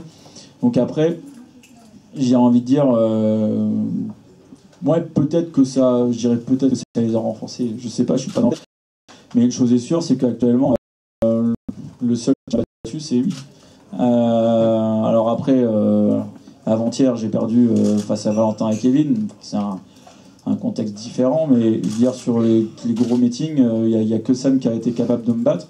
Et justement, les autres qui étaient bons cet hiver, qui étaient bons l'été dernier, ils m'ont pas battu pour autant. Donc Voilà, après, on sait pertinemment, comme l'a dit Sam tout à l'heure, hein, on sait que les championnats du monde, dans l'optique de se préparer pour être sur le podium et sur le toit du monde dans un mois et demi, c'est juste une compétition d'un jour, quoi. Donc, après, il y en a, ils sont capables de te sortir des excès de confiance le jour où tu t'y attends le moins, et à l'inverse, d'autres qui perdent tout ce jour-là. Donc, on verra, mais ce qui est très important pour moi actuellement, c'est justement par rapport à tous ces problèmes que j'ai pu rencontrer, c'est qu'actuellement, je suis capable de sauter, d'enchaîner des compétitions, d'enchaîner des entraînements sans avoir le moindre douleur, sans avoir le moindre problème. Et donc, ça me permet de voir à long terme, et sachant que le long terme, pour moi, est dans 6 semaines, quoi. To summarize, if you look back in last winter for the injury, it started to be injured in middle of December, and I couldn't train properly until beginning of April. Since April, I've been training a bit better. It's not fully enough. If I look back the year before, we are end of June. Normally, the shape I have here, I had it 15th of May. So there is sometimes is running, but I'm not really worried about this. It changed me a lot of things. That maybe I lost some speed and power, so I regain it now, and I will keep on working on the pole technically, of course, and I can do it, which is good because I have I don't feel any pain, not at all anymore, so I can train fully. And talking about the other my opponents, well, if you look at them, they've been doing 6 meters last year, like Thiago did it, and we knew, and I knew that Sam will do it anyway, so it was not a surprise. He will have to do it, so it was the right timing. Since 1 year, I know he was capable to jump over 6 meters. And all the other opponents, Lisek did 6 meters last winter. Some other guys did it, but the only one who beat me, big competition, is Sam. So if talking about their confidence, well, if you go to a big event, some will have a lot of confidence, some less, and that will maybe make the difference. But this is something I cannot care about. So I will try to be at my best at the time. You want to add something, Sam? To that? Well, I'll take that as a compliment. But I feel like you're giving this interview when I'm listening to you because I don't speak French. But, you know, for Renaud to have that perspective on his competitors is really something cool. And you know that this is a really cool event to be in because, you know, we are friends out there on the track. At least I hope so. We've come through a lot together. Whether conditions of competitions in the past, championships of the past don't matter. It's where we are right now. And I think we're in a good place. Oui, effectivement. On a cette relation qui est forte, je pense, en tout cas, d'amitié. Mais tout ce qui a pu se passer avant, c'est effectivement quelque chose qui reste entre nous. Mais je sais qu'on est au bon endroit en ce moment. Oui. And then I come back to you. Sam, we didn't see you this winter on the European circuit because of military things. Could you tell us a bit about that? And somehow, was it good to have that break from the competition? Des questions militaires. C'est pour ça qu'on t'a pas vu sur le circuit cet hiver. Sam. Yes, I spent 5 months with the United States military in a training environment with very minimal athletics training. But the way I have constructed my regimen and my routines over the past few years is to fall in line and to coincide with my military requirements. Now my jumping, that is one thing that I missed in the off season. I had 0 pole vaulting and very little track training whatsoever. A little bit of weight training and a lot of calisthenics with the Army, ruck marching, driving trucks, carrying heavy gear. It's just a standard thing when you're an Army officer school. But I certainly do miss my off season. It is a hard thing for an elite athlete, and I think Renaud can agree, through injury, to take that long of a break. And I had to take a real honest accounting of where I was in February coming back to my national championships. Renaud, I think in May, he had to take an honest accounting of how ready he was, and I think you said at May 15th you really recovered your best. And so he's starting his season from there. Now, I started my season from February, and so we have to play it out from that point. We cannot look back on the past and say, I wish I had that time, because we don't have it. We're only moving towards the championship season faster and faster. But what are your obligations, literally? Now, I am in the United States Army Reserve in a transportation unit in Millington, Tennessee. You can look it up if you want to, go Road Dogs. But as a reservist, I train with my unit monthly, and I have a daily commitment to my soldiers to make sure they're well taken care of. 5 mois donc dans l'armée. Pendant ce temps-là, j'ai pas touché de perche. J'ai fait de l'entraînement spécifique sur l'armée, mais rien au niveau athlétique. Donc c'était difficile. J'utilisais bien entendu les camions, puisqu'on nous faisait faire beaucoup de choses. Et maintenant, je suis réserviste de l'armée des États-Unis, et je dois un mois, au moins de temps en temps, une fois par mois, revenir avec mon unité pour valider tout ça. Voilà, j'en fais partie. Mais encore une fois, c'est quelque chose que j'ai dû reprendre au mois de février lorsque j'ai repris la compétition. Là, il a fallu que je me resitue. Et Renaud disait qu'il n'avait pas été prêt avant la mi-mai pour être à 100%. Ça a été un petit peu mon cas. Il a fallu me repositionner justement au niveau entraînement pour revenir à de bonnes barres. C'est pour ça que je n'ai pas sauté cet hiver sur le circuit européen. This is for Renaud and for Sam. As you're building up towards a major competition like London, do you prefer to jump a lot in competitions, or do you prefer to spend more time in solitary training? Well, for my case, I prefer not jumping a lot, but just jumping in good place and in every time. I mean, good competition when you know that you have to fight, like if it could be a world champs.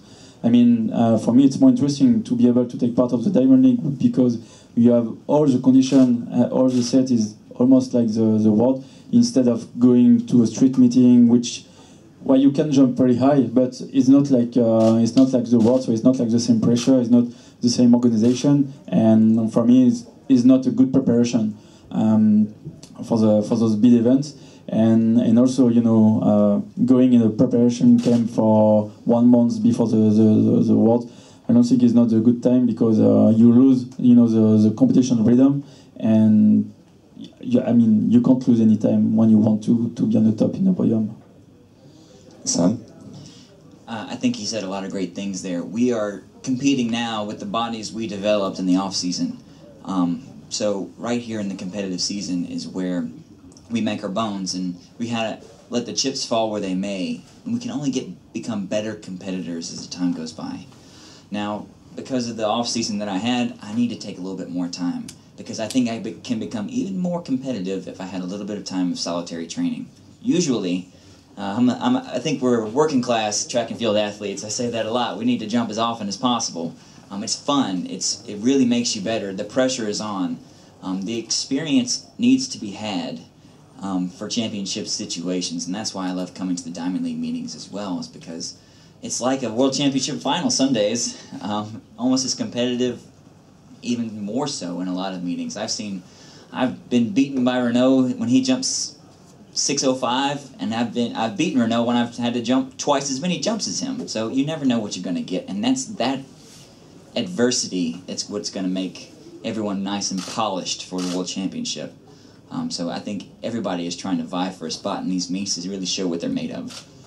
Et tous les deux sont d'accord pour dire qu'il faut effectivement sauter en compétition. C'est quelque chose qu'ils ont envie de faire, effectivement. Et le parallèle est que plutôt que de faire sur des compétitions, notamment de ville, de le faire dans les grands stades. Parce que c'est la configuration qu'ils retrouveront au championnat du monde. Et donc c'est toujours quelque chose de très très bien. Et comme le dit Sam aussi, c'est un entraînement à ce championnat du monde. C'est pour ça qu'il aime venir en Diamond League et pouvoir profiter justement de cette confrontation. En ce qui concerne les sauts, Renaud l'a battu des fois en faisant un peu de saut, et lui il a été obligé d'en faire le double pour le battre. Donc voilà, il y a des difficultés de ce point de vue-là. Mais on ne retrouve ça que lors des grands meetings. Une autre question? Bonjour Renaud. Après votre mini contre-performance, on va dire, à Nancy, est-ce que ce meeting à Paris n'est-il pas le meilleur moyen d'affirmer que vous êtes le patron de la perche mondiale? Is that meeting in Paris not the best place to set up that you're the boss of the pole vault in the world? Je pense que la seule compétition qui comptera pour affirmer qui est le patron, c'est le 8 août à Londres. Ce qui se passera avant sera forcément important, mais après, je pense qu'il ne faut pas oublier que le saut à la perche est une discipline qui est quand même très aléatoire. Et que là, je me rends compte qu'en fait, j'ai tout simplement pas le droit de faire la moindre contre-performance. Donc, bah voilà, c'est pas grave. Hein. Je sais les conditions, je sais comment ça se passe. Évidemment que le meeting de Paris est quelque chose qui est très important pour moi parce que il y a les meilleurs, quasiment les meilleurs qui sont là. C'est un meeting qui est aussi à la maison. Mais voilà, après, pour affirmer, c'est que sur les championnats du monde et sur l'ensemble de la saison et pas sur une compétition en elle-même, quoi. Sauf si je saute 6,30 m, mais j'en doute. So the best place to say where you're the boss is on the 8th of August in London, the World Championships. That's the main point. Well, talking about this, of course, this event will be important for me to be performing here. It's at home. It's in front of the French crowd. This is important, but well, I will try to do the best. But I don't think this is the main place. There will be other competitions. Except if I do 6:30 tomorrow, but this is something I'm doubting about.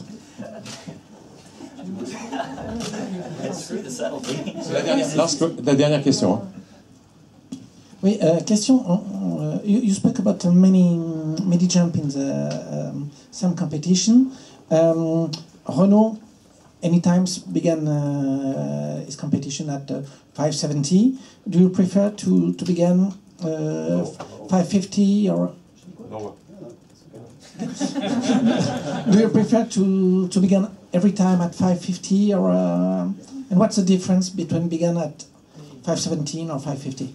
So except 25, except 20 centimeters. Oh, he asked why do I come in lower than Renaud and does it do me any good? This is kind of a joke, I think. Among Renaud can probably tell you, hey Sam, where are you coming in today? He already knows the answer because I'm going to say the first bar, right? I came all the way to Paris. Why not? I trained all these years to pole vault. Why not take a few extra jumps? Because in the beginning, I'm going to be ahead of Renaud before he comes in.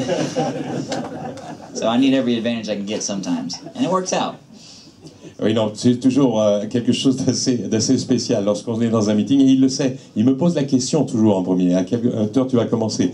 Et je donne toujours ma première barre. Mais pour moi, c'est aussi important parce qu'à ce moment-là, je suis devant lui. Je suis devant lui, donc en débutant le concours comme ça.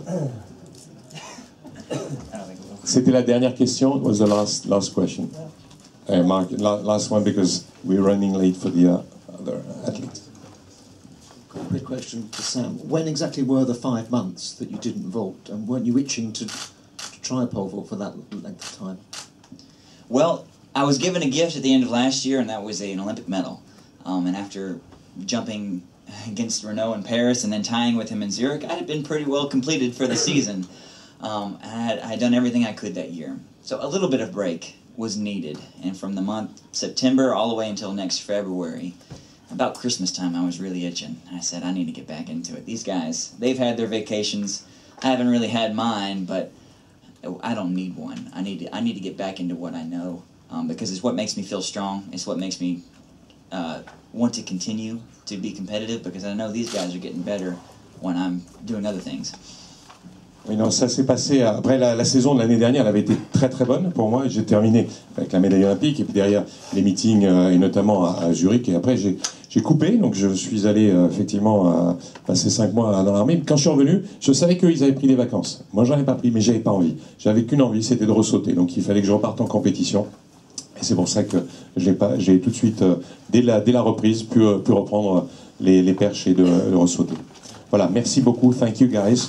We wish you the best, all the best for this competition and all the others to come together. I know. Thank you very much.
avec nous Ruth Jebet. So if you want to come with us, si vous voulez venir poser quelques questions, on va parler course un petit peu plus longue qu'avec une perche. Please.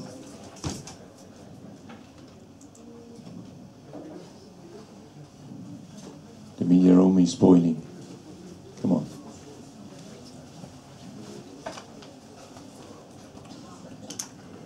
C'est bon. Ruth, welcome back to Paris. Where were you after Eugene? What have you done after Eugene meeting? Because we didn't see you running. On t'a pas vu courir après le meeting de Eugene. Thank you. I go back for training for the. Now I started building up for the World Championship in London, which I trained for 4 weeks for build up. Now I'm preparing myself for London, but I'm happy to come back here for the barriers because I know here the public likes me because of the world record I made last year, and I'm happy to come back here again. Oui, effectivement, je suis très très heureuse de revenir ici à Paris et je suis reparti m'entraîner pendant 4 semaines pour préparer bien entendu les championnats du monde de Londres et je suis heureuse de revenir ici à Paris parce que je sais que le public m'a apprécié donc avec le record du monde l'année dernière et ça avait été un vrai bonheur pour moi, donc heureuse de revenir. Back here with these 4 weeks of training, how was it? Fine, you did what you wanted to do, and what is the goal for the meeting? I prepare myself for the barriers, and of course for the World Championship in London. Now I'm ready for the barriers. To do what tomorrow? What is your goal if you have one? I need to improve my record, else to run the Wally to be mine. Because last year I ran a Wally, it was mine, and the record was mine. I need to defend it. So you will go on a pace for a record? I need the best for record. Voilà, donc je me suis entraîné et je suis bien en ce moment et bien entendu que ce soit pour ce meeting mais aussi je redis pour les championnats du monde et donc mon objectif, j'ai ce record et je voudrais non seulement le défendre mais essayer pourquoi pas de l'améliorer, donc je vais faire ça. So you had a team with you pacemakers, you asked for what time, what pacing times? The best of tomorrow will be 3:00, 3:01, of course when the things goes well. On va passer en 3 minutes 1, si tout va bien, demain, c'est ce qui a été demandé pour les temps de passage. For a time at the end, under the world record. When we run 3:00, 3:01, and of course the last one we need to push it to be 2:58, 2:59, of course to improve the record or the world.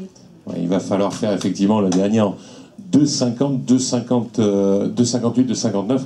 Oui, bien entendu, pour pousser et essayer, bien entendu, de l'améliorer. C'est ce qu'on va essayer de faire. Je vais vous laisser poser des questions. If you want to ask some questions to Ruth, feel free to do it. What did really change in your life since Paris last year? In your daily life, in your, economically, what changed really? Because I improved my respect, and I have too much fun. For somebody with a record, people like because of she's a respect person. Je reçois plus de respect grâce à ce record. Vous savez, quelqu'un qui bat un record est effectivement à respecter. But economically, the question was, did it change something for you? Economically, you feel more comfortable or? Of course, I feel comfortable because it was a new thing in me. Oui, ça a été quelque chose de nouveau pour moi et c'est vrai que c'est mieux de ce point de vue-là. Une autre question? Yes. For the IAAF, you have another very good opponent in Celestine Chespol tomorrow. She did a very good 8:58 time in Eugene. What do you think about racing her? She's even younger than you. Of course, Jeff Sol is my training mate, the same coach, and I'm happy for her to be my competitor. Because if we compete, of course, if you are two competing, you'll run good. Oui, non, on a 2 compétitrices, je la connais très bien parce qu'elle est le même coach que moi et donc si on est toutes les 2 dans cette compétition, ça peut aller très très vite et ça peut être intéressant. Are you training together? Yeah, we train together. So you know what's her shape and she knows what is your shape too. Hein? Of course. Both, yeah. Elles se connaissent bien. Elles s'entraînent toutes les deux ensemble. Donc effectivement, il peut y avoir une émulation. Oui, yes, one more.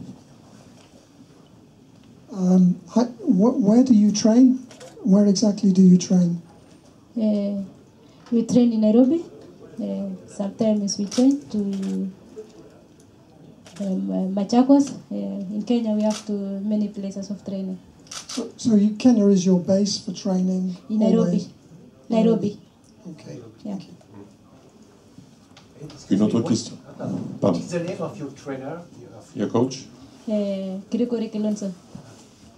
Gregory Gilonzo. Thank you. Une autre question? One more question? Yes, Mark. Does that mean that you and Selfine will work together in the race for a fast time, or will you work independently? No, we come because Jeff Sol is the same coach, the same management as we come from training camp. We come to compete. Yeah. But will you work together to get a fast time, or will she push you and you push her? If the pace drops, will you work together to make sure that the pace is quick? Yeah, because we coach, we talk with coach, and I think when we work with the program of coach, we shall do it. Oui, Marc demandait si effectivement vous alliez vous entraider dans la course, si jamais le temps des lièvres n'était pas assez bon, est-ce que vous allez vous entraîner? Le coach nous a donné le programme et on va suivre le programme du coach. Une autre question? One more question? No more questions? So, yes, we have one. Before the big. How much do you practice over the barriers, or do you practice several times a week? We practice 3 barrier, of course, 2 per week, 2 times for the barrier, and 1 day per week we train for the water jump. Water jump one day a week. Yeah, 1 day a week. And 2 times on the barrier. Yes. Okay. Deux fois par semaine sur les barrières et une journée consacrée donc à l'entraînement sur la rivière. Ça c'est le spécifique. Excuse me, in Eugene, it was the first time that Chef Sol beat you? No, in Eugene I was from Islamic Games. Of course, you were not it. Yeah. Non, elle a été prise par les Jeux islamiques à Eugene. Mais c'était après qu'ils sont partis en camp d'entraînement. C'était après cette compétition. One more question? The last one? We take one more? Yes. So how fast do you really think you can go in the steeplechase? Can you? The limit, if there is a limit, if you have a limit. If you have a limit. Now I cannot say anything about tomorrow because I prepare myself for the last 4 weeks for Paris. Of course, after Paris, I prepare myself for World Championship in London. Oui, non, je peux rien dire pour demain. Bien entendu, je me suis préparé, pas spécialement pour ce meeting, mais bien entendu pour les championnats du monde. Et ça reste l'objectif. Thank you very much. Thank you, Ruth. And wish you the best. Thank you. Okay, good luck and wish you the best in Paris as always. Thank you. Merci. Merci à toi. We'll make some pictures.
Qui vient de nous rejoindre.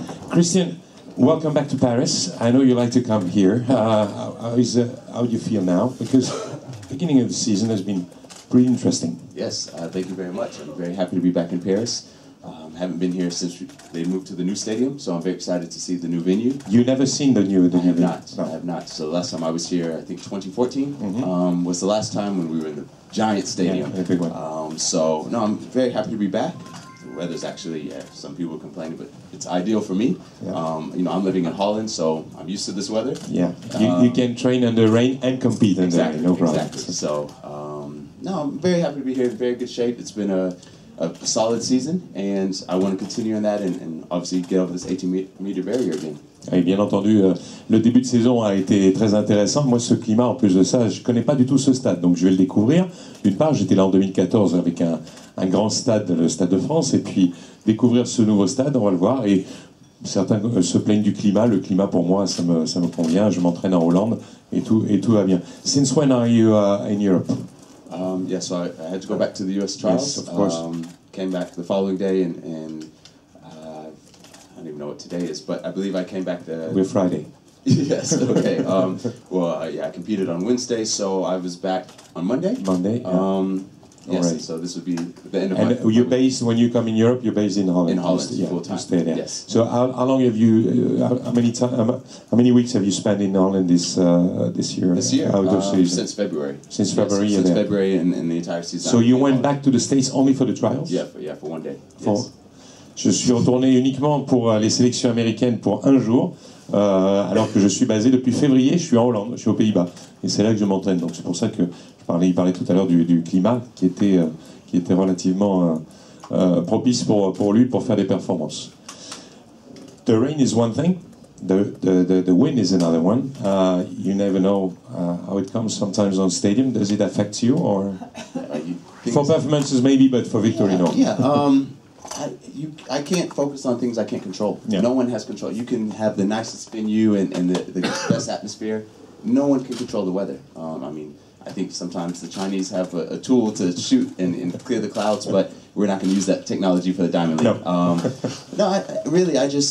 I come to compete, and the field is very strong. I'm very excited to be here. Any opportunity I can come in the Diamond League and compete against the best in the world, it's always very nice for me, but yeah, I can't worry about those other things. Non, effectivement, vous savez, les choses qu'on ne peut pas contrôler, moi je m'en soucie peu, donc ça c'est quelque chose que je ne ferai pas. Les Chinois peuvent envoyer une fusée dans l'air pour enlever les nuages, nous on va pas le faire en Diamond League, donc c'est pas un problème. Par contre, il y a un super plateau, donc j'ai vu, et donc voilà, j'attends beaucoup de cette compétition. What has been your training so far? Been good. What is, if you have a goal for tomorrow, what would it be? Si tu avais un objectif, qu'est-ce que ce serait? Yeah, training has been wonderful. It's, for me, I feel almost lack of competitions. I really want to jump some more. I've been running so much in training, and I just want to be able to jump again. And so Prefontaine was great because I got the taste of 18 meters again, but I want more. I truly want more. And so I know, Clay is in fantastic shape. Picardo's back, and I think everyone knows from 2015. This is. I think it was the earliest 18 meters in a year in history. Doha. Yeah, Doha was with Doha. The two. The two. So it's something which is seldom to make such a great. That means you want to be more consistent. Exactly. Every competition. Yeah, at the end of the day. Championships are remembered. The champions are remembered for what they do in August. I love April, May, June, but it's who's the best in August, and so consistency at the high level is going to be very good for personal confidence, but also for the competitors. Have you changed something in training or in your preparation before? If you look at the past years. One thing really is just losing as much weight as possible. Just trying to lean out as much as possible. Speed and strength have always been, very solid. My coach has done a phenomenal job with just staying consistent. If something works, why change it? But the thing is, I can always improve. I can always improve my diet, but really just things I can't control are just how much weight I'm bringing into the championships and just staying healthy. Oui, la différence par rapport aux entraînements précédents, les années précédentes, j'essaie d'avoir un poids de forme parfait, précis. Je fais attention vraiment à ce que je mange et vraiment, de ce point de vue-là, améliorer cette qualité-là, ça me permet de mieux m'entraîner et d'être le plus régulier. Parce que mon but, c'est d'être le plus régulier. Oui, il y avait des performances en début de saison. Les championnats du monde, c'est au mois d'août. Mais il faut être le plus régulier possible pour arriver là-bas et être le meilleur. Some triple jumpers in the past years, like if you look at in the States in the 90s or even 80s, were running at 200 to make a test at the beginning of the season. Did you make such a thing? Dans le temps, les triple sauteurs américains faisaient un test sur 200 or 400 sometimes, ou 400. Yeah, my heart is really in 400. Ouais, j'aimerais le 400. Ouais. My coach doesn't really like that, so I was able to run some relays. And with my training group, and we actually ran very fast, 38 low. So I was very happy to be a part of that. And obviously that's the closest thing I can get to the 200 is the 4x1. But yeah, I know my speed is there, my fitness is there. And what is your PB in 200? 2070. So I think it could be faster. I'm sure you can be faster. Yeah. But yeah, as I said, my heart is 400, so my goal is really to get under 45 seconds. Now even Ashton has a faster time than me, so for me that's motivation also. But you should do a decathlon too. Voilà, effectivement, je m'entraîne sur 200 comme le faisaient les anciens triple sauteurs, mais je ne cours pas sur 200. Mon record est 20,70, mais il y a longtemps, et donc je cours très peu. Par contre, je sais plus faire du sprint. J'aime le 400. Ça, ce serait mon objectif, c'est de faire moins de 45 secondes. Ashton Eaton a fait moins de 45, donc lui il sait faire. Moi, je voudrais pouvoir le faire. Et j'ai fait un 4x100. On a fait un relais. 38 secondes, 38 something in a relay. So you've done? Yeah, 33. Oh, that's pretty good. 38-3 en relais 4x100 avec une équipe avec laquelle je m'entraînais. Donc, c'est quelque chose qui nous a permis de faire du... Et donc, au niveau vitesse, je vais très très bien. Thank you. I will ask the journalists to ask you a few questions. Please, we start here. Hi, Christian. So you competing with Will Clay, you kind of bring the best out of each other. But when you compete with Pichardo, it kind of reminds me a little bit of boxers a little bit. Is there a difference in how you compete? You seem like you really want to, and I think it's really fun. It's like there's a real rivalry there. How would you explain that? Yeah, it's a rivalry both ways. You know, I have a lot of respect for both of them. I've said it from the beginning. But they do push me specifically to clear my head and just react, just respond. I believe it is a fight. You know, we can be friends. Will and I, you know, we've gone through these ranks from high school, you know, and so obviously we have more of a personal connection. Ricardo came out and he was younger than all of us and just started dominating very early. The only difference between boxing is, we're hitting each other in the face, you know, so, but it is a fight. I think that we all have big hearts and obviously, you know, we all want to take that top spot. It's just whoever's willing to fight for it. Oui, non, effectivement, la rivalité, oui, elle est là, mais il y a aussi l'amitié, parce qu'avec Will, on se connaît depuis qu'on est étudiant, depuis qu'on est lycéen, donc on a fait plein de compétitions ensemble. Donc de ce point de vue-là, oui, il y a toujours cette amitié qui est là. Et Pichardo est arrivé, il était plus jeune, beaucoup plus expansif, et oui, la seule différence avec la boxe, c'est qu'on se tape pas sur le visage, mais sinon, il y a une petite mais je respecte les deux garçons, d'ailleurs, tous les compétiteurs avec qui je suis. Bonjour. So why do you stay in Lavillenie? First question. Second, I remember in 2011 in London before the World Championship debut, I asked you why do you have to choose between 400 meters, because if I remember in junior you were 45.3, for a junior is very good, and triple jump, and you send me because it seems to me to fly when you don't regret your choice. So. Yeah, so I live in Holland because my coach is working with the Dutch Federation. He's a consultant with the sprints. He's the same coach, right? Yeah, same coach, Röhler. So from Florida, England, and now the Netherlands. And yeah, I definitely don't regret going into triple jump. I've had a bit of success and been able to jump pretty far. And so it is the feeling of flight. You know, I think as a kid, we all search for who can run the fastest in the class. That wasn't me. And so now it's, yeah, who can jump the farthest. And you know, that feeling of flight is something I chase and hopefully can get to that 60 feet barrier. So you want to do spend longer time on the air? Ask Sam, he knows. But you need a ball. Oui, qui disait que effectivement la Hollande, parce que son coach est là-bas, il est consultant pour la fédération hollandaise et donc il s'occupe d'elle et donc ça lui permet de s'entraîner là-bas. Il l'a suivi depuis la Floride, l'Angleterre et puis après les Pays-Bas. Et concernant le 400, oui, il ne regrette pas son choix parce qu'effectivement, l'idée c'est à l'école d'être le meilleur, le plus rapide ou celui qui va le plus loin. Moi j'ai choisi d'être le plus loin comme j'étais pas le plus rapide, donc voilà, donc j'aime cette sensation-là. One more question? Yes, last week you went to Sacramento without really jumping. You've been a little bit criticized for that travel useless. Could you comment on this a little bit? Yeah, I don't want to say useless because I obviously USATF are my friends, you know. There's a rule established that if you're the reigning champ, whether Diamond League or reigning world champion, you have the right to have the bye. But USA Track and Field have said that you have to participate, and so that was my effort in participating. I believe I earned the right and followed through with what I needed to do. I jumped in Ostrava 2 days ago. Jumping here, I'm showing fitness. It's not that I was hiding. It's not that I'm ever shy of competing. If you look at my record, I'm in every Diamond League. I love competing. I love to jump. But I also, when I make the team, I want to put the best Christian forward. You know, I really want to. I take a lot of pride in that uniform. And so if I'm not at the top shape, if I'm not at my best, you know, I'm not going to go and represent the team. And so it was really an effort of staying healthy and putting the best person I can possible in the qualifying round. You know, I don't put myself in the final. You have to get through the qualifying round, and so to represent the team the best I can.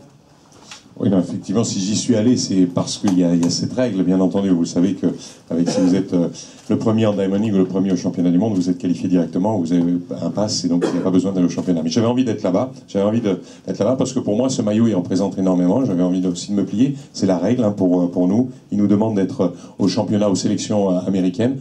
Et puis, je manque pas beaucoup de meetings. J'adore la compétition, donc je le fais, et je le fais avec mon cœur le plus possible. J'étais à Ostrava, je serai ici à Paris. J'aime la Diamond League, j'aime ces compétitions-là, et c'est pour ça que, effectivement, je représenterai quoi qu'il arrive mon pays, parce que j'aime aussi le maillot. One more question? Oui, two more.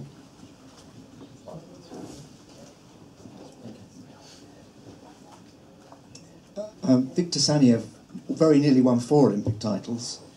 Is this something that perhaps is in the back of your mind? I know you've got to win Tokyo, but then the 4th could be in Paris in 2024. Is this something that you're thinking about at all? I feel old now in the triple jump. You know, even looking at the U.S. team, they consider me one of the veterans, and for me that's very weird. You know, I just turned 27, and I don't believe I'm old, but I always focus just at the next thing that's at hand, which is Tokyo 2020. I can't talk about making 4 teams until I make the 3rd one. You know, and the U.S. team is truly the hardest one to make. The trials are unbelievably hard. So I just focus on that. Health with the triple jump, especially, can be a little tough. You know, I've had the challenges of having to switch legs, and I have so much respect for the event that I just cannot speak on something so far ahead. Oui, non, c'est loin. Tokyo, c'est loin. Et refaire une sélection américaine, c'est un 4e jeu. C'est vrai que certains disent t'es là depuis longtemps, tu es vieux. 27 ans, je me sens pas spécialement vieux. Et effectivement, si je suis là, mais je continue bien entendu de penser, de me projeter. Je continue de progresser dans ce sport. J'ai changé de jambe, je fais de plus en plus de choses pour ma technique, mais pour moi, je ne veux pas me projeter aussi loin. Et c'est encore trop tôt de penser à cette date-là.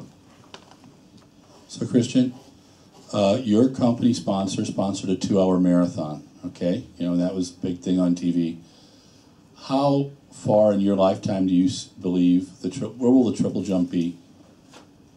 What's the distance that you think that's out there that people can accomplish? Yeah, until they run out of space on the runway, you know. Really, every distance every time, there was at some times said it's impossible to go beyond that, you know. And so for me, until someone hop steps into the sand and they have to make that adjustment, I can't say how far someone could go. You know, we are all different kind of jumpers. You look at myself, Will, Ricardo, Jonathan, you know, people really now and from the past, we are all so different. We all have strengths in one areas and weakness in others, and that's what makes it special. But can 18 meters be passed? At one time, someone said it was impossible, you know? And so even though the world record is 18:29, Jonathan has jumped 18:40 plus, you know? So for me to think that 18:29 is not possible, it's crazy because it has been done, you know, in obviously different conditions, but it's been done. So for sure, I cannot give you a number because I think humans are constantly evolving. You know, we're getting stronger, smarter, new technology. I would hope that my company is putting the technology really in my uniform to give me this advantage. But I think, yeah, it's limitless.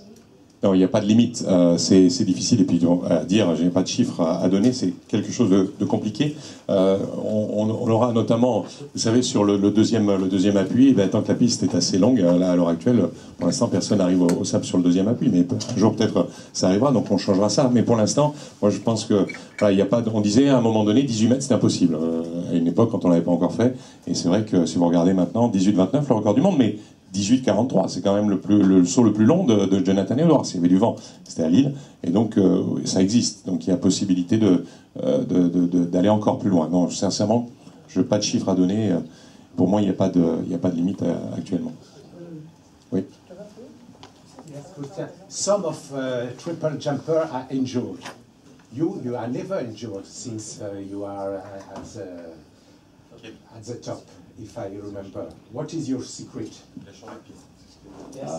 Yeah, my first injury-free. Yeah, because you changed legs was a big one because of injury. Since then, yeah, I have to. My coach, I have to give him a lot of credit. You know, Renaud has done a phenomenal job keeping me healthy, helping me perform my best at the championships. You know, most of my personal bests have been when I needed it the most. And so, you know, it is a total package thing. I cannot take credit for that because if I didn't have the medical staff, you know, if I didn't have this USATF has sent St. Vincent here, you know, things like this. There's so many people that are not on the podium or not, you know, measuring those big marks that really contribute to my success. And so, it's really a full team effort. Oui, non, effectivement, depuis que j'ai changé de jambe, je ne l'ai pas fait, mais je vais dire merci à mon coach, merci à tous ceux qui m'entourent, tous ceux qui font un travail considérable régulièrement, ceux qui font les soins, ceux qui, dans l'équipe des États-Unis aussi, nous aident régulièrement, ceux qui mesurent. Enfin, j'ai vraiment une chance énorme d'avoir une telle équipe autour de moi, et ça me permet de rester sans blessure à l'heure actuelle. Last question, la dernière. Christian, what motivates you the most? Is it, say, looking ahead to the competition or Jonathan's record? Selfishly, I want to win every competition, for sure. But the thing that pushes me from the fall, you know, when I start my training, when I'm in the stadiums, when I'm running the hills, it is 18:29, you know, and the thing that is very frustrating is when people ask me what my personal best is and I have to say 21 and they say, well, what, you're so close, why don't you just go a little further? You know, and so that's the most frustrating part, but that is also what drives me from November. Oui, non, je veux gagner d'abord, c'est les compétitions, les victoires. Ça, c'est le plus important. Mais en y réfléchissant, oui, il y a une chose qui me motive aussi, c'est bien entendu les 18-29 de Jonathan Edwards, le record du monde. C'est évident. Et lorsque les gens me demandent quel est ton record, 18-21, oh, mais c'est très près, donc il faut que tu continues, enfin, tu dois pouvoir faire, c'est 8 cm de plus. Yes, you want to add? A follow-up. If you surpassed 29 legally, would you think about retiring? Obviously, I would see how much further, maybe that season that I could jump. Then after that, straight 400s. I want to just get to this 400. So 1830 and then 400? Yeah. Okay, you get it. Voilà, 18-30, si je bats le record du monde, oui, effectivement, je vais y réfléchir si cette saison se passe bien. Et après, je vais directement aux 400 mètres. But you know it will be different training? Oh, yes. No, I know this for sure. Yeah. Thank you very much. Thank you. Thank you, Christian. Make a picture? Yes. Snap.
Barshim au point presse. Mutaz Barshim au point presse. Thank you.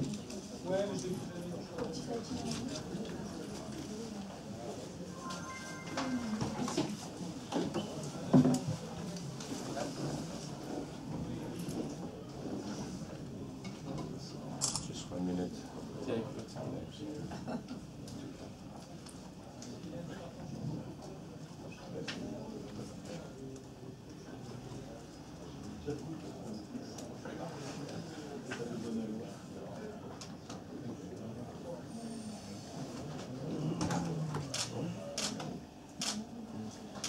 Ok, merci d'être avec nous. We will start and welcome Mutaz Barshim to back in Paris. How do you feel coming back to Paris? First of all, I would like to thank you and thank everyone here. And first of all, I'm really happy to be back in Paris. You know, it's one of the cities that I love here, not just to compete, to visit the city itself. So You have time? You have time to visit the city? Yeah, I've been here a few times. Mm-hmm. So I really love it here, and I'm happy to be back because I want to jump good. Yeah. Très heureux parce que je veux sauter haut ici et bien sauter. If you have time to visit, you did it before. What are the best spots? Have you seen good places? If you have some memories. We've been around, yeah. But for me, you know, I'm just an easy coming guy, so I just want to go and enjoy that. Maybe Champs-Élysées. It's nice to just stay there, coffee shop, and talk, enjoy some French feeling, you know. Ok, ressentir le sentiment français en allant sur les Champs-Élysées ou d'autres endroits comme ça, c'est un vrai plaisir d'être là. How is your shape now? Because we saw you jumping quite well, and it's uneasy this year because there are not a lot of great jumps. Yeah. If we look at the beginning of the season. It depends what you mean by great jumps. No, I mean 237 is a good one. You know that. Yeah. But if we go over this, and you're not a lot over 233, 234. Yeah. Well, it's you know, this season started different for me. Yeah. I didn't do any indoors. Had more time to prepare. And was a decision that you took last year? No, actually, we didn't take. I wasn't thinking that I'm not going to do indoors. We was planning to do indoors, but then at the last moment, me and my coach decided not to do it. So I had more time to prepare and build up myself. And as you can see now, I'm back jumping my full approach with my 8 steps, so I'm more comfortable. Since when you take your full approach? Since April. April, huh? Yeah. So 3 months almost. Mm. And so because you had time to work out. Exactly. You know, it's after last year was crazy. There's no time to change so much, and you can't really do something because everything needs time. Work out, of course. And so Olympically, I didn't want to take a big risk. Yeah. But now, we have nothing in this indoor, so we took our time and we work on it. I feel comfortable in my running. That's the most important thing, because for us, that's like the engine to start running. You need to run good, Yeah. And I'm happy with how it started. And specifically, just a few things, maybe. Oh no, I didn't change exactly. It's just small touches, that I would say, I'm getting back to my normal jumps, because past 2 seasons, due to injury and stuff, you can't really do 100%. But now I'm back to doing what I'm doing. Not full runaway. Yeah, exactly, we saw that last year. Yeah. Exactly. So I'm nothing new. I'm just back to normal jump as myself, and this is giving me more, like opportunity to jump more and to and better confidence. Yeah, too. exactly. To show capacity on higher level, hopefully. Yeah. So what's the goal? If you have, I think you have. Main goal is the World Championships. We all know that, and passing by Diamond League meets, good jumps. Is that right? It's as you said. World Championship definitely is the main target this year, but it's not the only thing. Around this also we have strong meet, Diamond Leagues around circuits, some championships and stuff. But I wanted to take this year's. I want to take every competition differently, step by step. I want to come to each competition and do something remarkable. So you look at the stadium record, for example, or things like this. Yeah, definitely. Yeah. Whenever put some goals for you. Exactly. Motivates you. Yeah. It's history. It's the process that we all gonna do. It's history. Wherever you go to a place, you want to make something that's unforgettable. And stadium record is 240. So jumping 241, what that takes. So definitely, I'm looking forward to. I feel good, in good shape. I just want to good competition, fight, hopefully good weather, and I'm looking for, jumping high. Jumping high. Yeah. This is a new stadium. Have you been training there already? No. No. My agent Daniel out there in the back. Yeah. Told me yesterday that it's a new stadium. I didn't know. Yeah, it's a new stadium because the big one wasn't easy to have full spectators, but this will be much better. Okay, good. Thank you. So I will open the questions. Yeah. Je vais vous laisser poser quelques questions. It's not really about athletics, but have you been to Qatar since the beginning of the blockers and everything that's going on in the country? No, I've been outside Doha since, I would say, beginning of May, since after the Shanghai. Yeah, so I haven't been home yet. Non, je suis pas retourné à la maison. I don't know. For me, it doesn't matter. I call to everyone, everybody's the same, so I don't feel nothing. Non, je ressens rien. Il n'y a pas de problème. Pour moi, j'ai pas ressenti de différence avec le blocus. Une autre question, oui. What do you think about Tamberi? You think Tamberi can come back at a high level? Or you come back like what? He can compete at a high level or not? Oh yeah, after the injury. Yeah, it's. It was one year ago, Monaco, huh? Right? Yeah. For me, it's a little bit funny that. You were in Monaco with him. Yeah. It's funny for me to say it on camera because it doesn't matter what I'm saying, Who am I to say if he's gonna jump high or not? That's one thing. Second of all, he's a good friend of mine, so he knows what I know and he knows what he can do and what he should do. Maybe he need to take time. I talk to him a lot personally and he knows what I think. I support him always. It's I think it's almost every athlete in a major high level will get some kind of injury. You just need to be strong and need to take your time. I told him this. I told him, don't care about everybody behind you. Don't care about everybody. Everybody say, you know yourself, your coach, that's it. Your team. Keep it close, do your thing. Might take 1 year, might take 2, might take 1 month. I know he showed it one time, so he's able to do it more, 2, 3, 4, 5, 6 times. So it's not a problem. You just need to be patient with it. And hopefully everything will work out. Oui, je lui ai dit qu'il fallait être patient. C'est quelqu'un que j'apprécie énormément sur le circuit. Et donc, on s'est parlé. Et je lui ai dit qu'il fallait prendre son temps, travailler avec le coach. Ça dépend du temps, peut-être 1 an, peut-être 2 ans, peut-être 1 mois. Et donc, il l'a fait. Il a montré effectivement qu'il était en train de revenir. Et donc, moi, je pense que voilà, il travaille bien. Il ne faut pas se soucier du reste ni des autres. Il faut qu'il travaille, lui, avec son coach. Une autre question? One more question? Yes. Mark. Christian Taylor was just telling us how much he's trying to slim down since the last season, and I know that he once gave up sweets for a year. So, are there any sacrifices like that you make? Or can you just eat what you want and don't mind? First of all, my life is a sacrifice. That's one thing. As a high jumper, as a professional high jumper, if you want to be the top of the top, you know that you gotta wake up hungry and go to sleep hungry. That's rule number one. You know, if you are full, that means something's wrong, and you just gotta accept it. I haven't seen my mother in a few months. Every year for 8 months, I'm always training, touring around, you know, whatever it takes to be the best. So there's so much sacrifice, but I mean, it's all paid off when you get the rewards, when you do, you know, you achieve the record, the medal, whatever your target is. But as a professional athlete, there's always sacrifice in it. Trust me, every professional athlete can give you a story. Ma vie est un sacrifice, c'est dur, c'est très très dur. Vous savez, vous vous couchez, vous devez vous levez, vous devez avoir faim, vous vous couchez, vous devez avoir faim. Si vous n'avez pas faim, si vous êtes plein, si vous êtes rempli, ben effectivement c'est pas bon, il y a quelque chose de mauvais. Donc là il faut faire attention. Je n'ai pas vu ma mère depuis plusieurs mois, c'est très compliqué parfois. Franchement, demandez à tous les athlètes qui font ça, ils ont tous une histoire à vous raconter. Mutaz, I believe it was in Stockholm where you broke the meet record. Was it 238 that you did there this season? Oslo. Oslo? Yeah. So with the 238, did that give you confidence on getting over 240 this season? And what is entailed in trying to get over 240? Okay. 38 for me was special because it wasn't nothing, that was a target for me.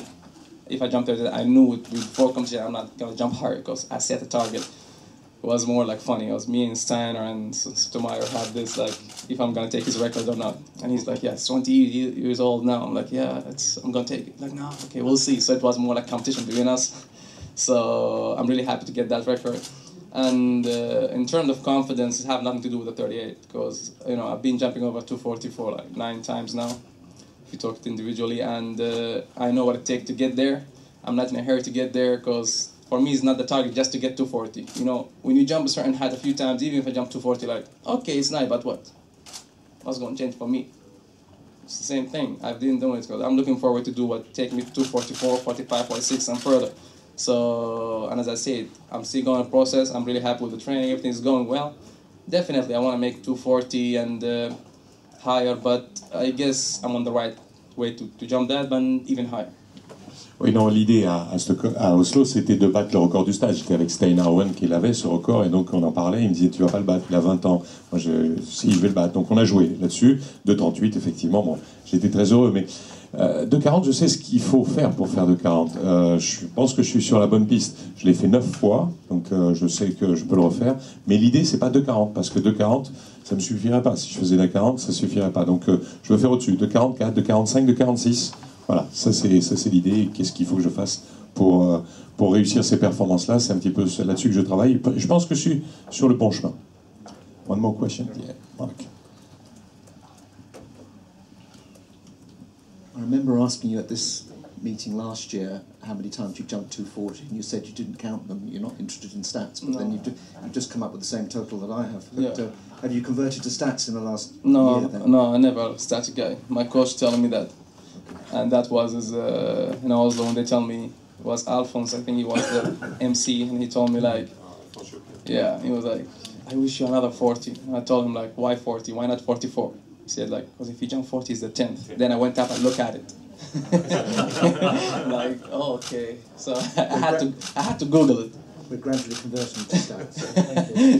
Yeah. Oui, Marc lui disait, d'habitude tu me disais que tu comptais pas les statistiques. Tu savais pas combien tu avais fait de fois 2,40. I would have time to look at statistics when I retire. So. J'aurais le temps de le regarder, les statistiques plus tard, mais c'est pas quelque chose qui me parlait. Mais bon, je savais que j'en avais fait 9 fois, et Alphonse Chuc à Ostrava m'a demandé, il m'a dit, mais si tu fais 2,40, ça va faire 10 fois. Ah, d'accord, donc j'ai regardé à ce moment-là. Voilà, j'ai confirmé là-dessus. So it could be Paris, could be here, maybe. What is the next meet after Paris? What would you go? Something in Hungary, some meet there. Mutaz? Him, he knows. Yes. Christian Taylor, when we were talking to him a little while ago, he said If he got the world record, then he'd probably go to the 400 meters after that. So if you got the world record in the high jump, Yeah. would you go to another track event? And which one would it be? No, I'm not going to another event. I want to try the 400 hurdles myself, just because I want to. 400 hurdles. Yeah. The hurdles. My coach looked at me like, you're crazy. I'm like, maybe, but I want to try it. But no, not international, like a professional level or something. I just want to run and do my best and see what time can I get. But if I break the world record, no, I'm not going to do anything. I will just go back and enjoy it. Just come back. What do you like about the 400 hurdles? What intrigues you about that? I really don't know. I just look at it, I'm like, this is what I want to do. That's it. Very simple. I don't know why. It's a good race. I probably will die after 200. Oui, non, effectivement. C'est la question, c'était qu'est-ce que tu ferais si tu battais le record du monde après, quelle discipline tu voudrais faire? Donc il disait, je sais pas, mais j'en ai une que j'aime bien, c'est le 400 mètres, mais pas au niveau professionnel. 400 mètres, ouais, j'ai envie d'en faire un comme ça pour savoir un petit peu ce que je vaux, parce que ça me plaît, elle me plaît cette discipline-là. Mais battre le record du monde, non, après, je vais profiter un petit peu de ça. Et c'est pas, il est hors de question que j'aille faire une course professionnelle dans une autre discipline. Une autre question, the last one? And you stay in Europe. Where you stay to train? There is a place where you train in Europe? Yeah. Mostly I stay between Sweden and Poland because of my coach. Yeah. So, and we touring always, so it's not like staying so long in one place. We always on the move. On reste entre la Suède et la Pologne avec mon coach, mais généralement on est sur le circuit et donc on tourne sur les compétitions. No more questions? Plus de questions? Merci beaucoup. Je vais demander, merci Mutaz. We have a picture? Thank you. We'll make a picture with you.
Ok, merci, on va commencer. I'd like to start. Garfield, merci d'être avec nous.